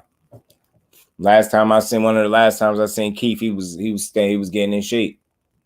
Y'all smash the like button, sub to the channel if y'all haven't, man. Come rock out with your boy. We gonna cook for a little while longer. Make sure I touched on everything. You say what Thurman doing right. Got that mouthpiece molded, man. He got it right, man. He got that situation squared away, man. So look, we got us a good fight coming up July 29th, man. We got us a damn good fight in just a little over a month, y'all. We got a great fight coming up. One of the biggest fights in boxing, if not the biggest fight in boxing, the one that boxing needed.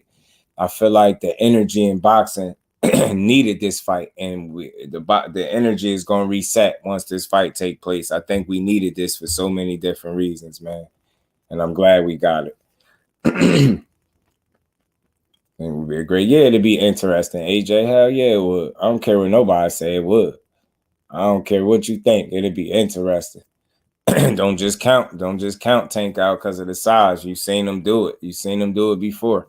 After all, they fought a common opponent, and Tank did stop that guy. I'm just saying. Just throwing that out there. But yeah, man, so July 29th, man, we got us a fight. And like I said, I'm gonna keep talking about this fight on and off all the way up until they give us until we see it, and then even after. You know what I mean? We're going to be talking about this for a while. So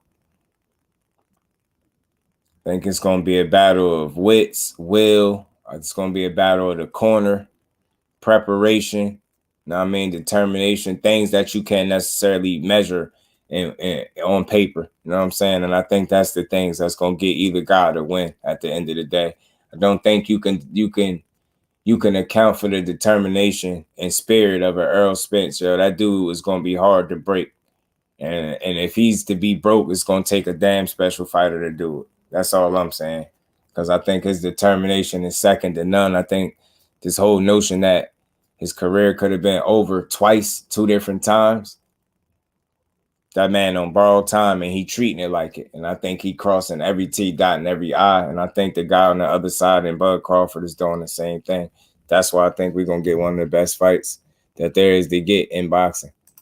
You know, July is packed, man. July is lit, 10K. Lit, bro. Lit. And Bud's lose situation. You have to start fast, but I think get him destroyed later in the fight. If he starts slow, EJ will get ahead in the cards and run away with it. It's a tough situation.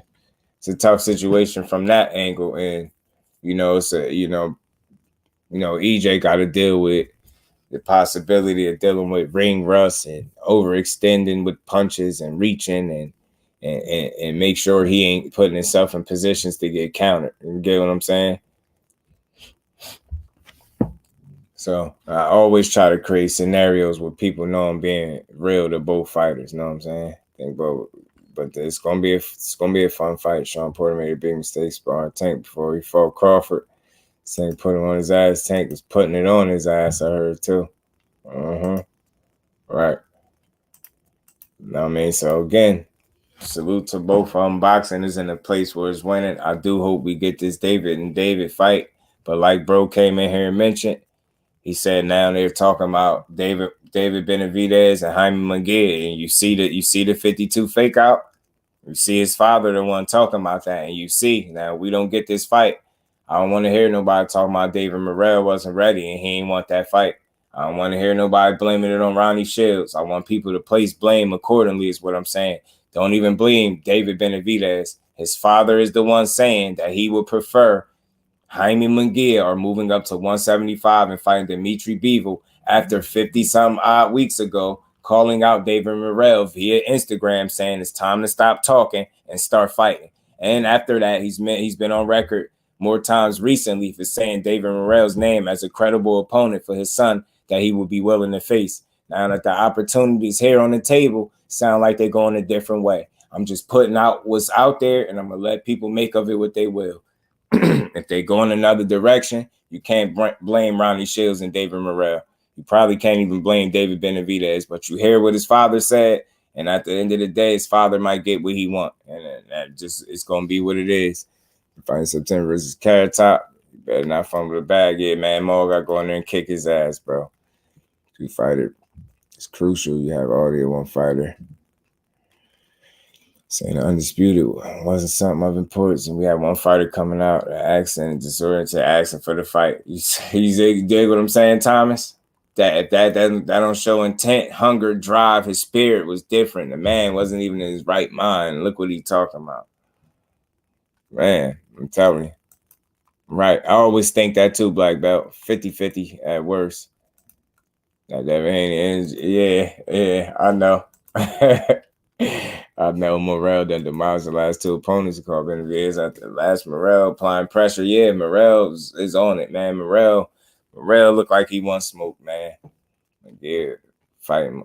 It's not gonna do anything for him, right? And I think a lot of people feel like most people feel like Morrell gives him a better fight than Jaime Munguia. Jaime Munguia gets hit way too much. He's way too susceptible to getting hit. And I think Benavidez will jab him to death, eat his body up, and knock him out, possibly late, because he's tough and undefeated. But I think Benavidez might overwhelm him late and stop him. I really do. Think he'll beat Jaime Munguia up. And I think David-Morrell gives him a much better fight. But we're going to see which direction they go, man. Like I said, Sean Porter has some interesting things to say about Tszyu. Said he thinks Tszyu got everything going for him right now. Got everything going to beat Charlo. He got everything he needs to beat Charlo right now. And he said he's even the favorite. He went so far to say, salute to DP Rock. Appreciate you, man. If I miss you, fam. Salute to everybody in the building. Y'all smash that like button. And Sean Porter went on to say he thinks Tszyu is now the favorite over JERMELL Charlo, who is still the undisputed champ. That they need to put some respect on his name. And I think he's going to get that respect when he get back in the ring. So just sit tight. Remember, that's Mr. Keep Running Your Mouth, and he's going to keep being that guy. I think he's going to go in there and prove to everybody exactly why he undisputed and why he is Mr. Keep Running Your Mouth. So let Tszyu, his fans, and everybody that's being prisoners of the moment had a couple wins and talk crazy. And JERMELL Charlo will be back sooner than later. And he coming to get what's his. He gonna keep what's his. He gonna keep what's his. Porter Potty tripping. Yeah, he said Tszyu got everything he needed to beat Charlo, and he's the favorite now after beating OCAMPO, and I just don't think that's the case. The strike fire in the Charlo. Yop, Thomas, I love it. That's why I keep calling him Mr. Keep Running Your Mouth. Remember, that's his slogan. I mean, Benavidez-Morrell. He said, I think they want that fan base. And you Black Belt, you on to something because Jose Benavidez said, my bad, y'all. After a couple hours, my voice always start going. He said he think David-Morrell fight is too soon. He need to build it a little bit more, and he need more fans or something along them lines. And I think when he thinking of Jaime Munguia, he think about that fan base that comes with it. You know what I'm saying? Top dog, salute, fan. Appreciate you pulling up. Yeah. Tim, yeah, he beat some guys he was supposed to be. I like the momentum. I like the energy and attitude of Tszyu. I like the fact that he took a couple fights that can consider to be risks where he could have fumbled the bag essentially, and he did. He stood tall. I respect him for that. But neither one of those guys is anywhere near a Charlo, in my opinion. I think Charlo is a hell of an athlete. I think he's going to show that. I think the level is different, and he gonna show that as well. I think Tszyu is strong, ambitious, he tough, he hungry, he's coming. But I think he's limited in terms of skill. And I think, you know, just Charlo being a more seasoned, more tested, more complete fighter is gonna be the reason he lose. Yeah, Porter is tripping a little bit. Favorite, the undisputed champ. Yeah, prisoner of the moment. That's what I call it, Thrill. You get what I'm saying? It was Ramos over Tszyu. Me too, because Ramos could punch. Ramos not only could punch, he can box very well, very well. He got an offensive bag. I mean, that's true. Kell Brook had him swelling and had a little cut over the eye in like 3 rounds. AJ, remember that? I know y'all remember that. I'm just saying that's just an observation. Not saying it's gonna happen every fight, but you know, just something to think about. Go to resume at best, right? Yeah, I just simply put, Mr. Mechanical, I think Mel is on another level. and finally, you know, speaking of Bill Haney, like I said, I read that, you know, he said it's a warrant out for Regis Prograis, and he said Devin Haney is going to be serving that warrant to him real soon. He's going to be serving him soon. So I think that's something to look forward to in the future. I think Dev Haney probably more than likely going to go to 140, and that's just going to be the fight. You know what I mean?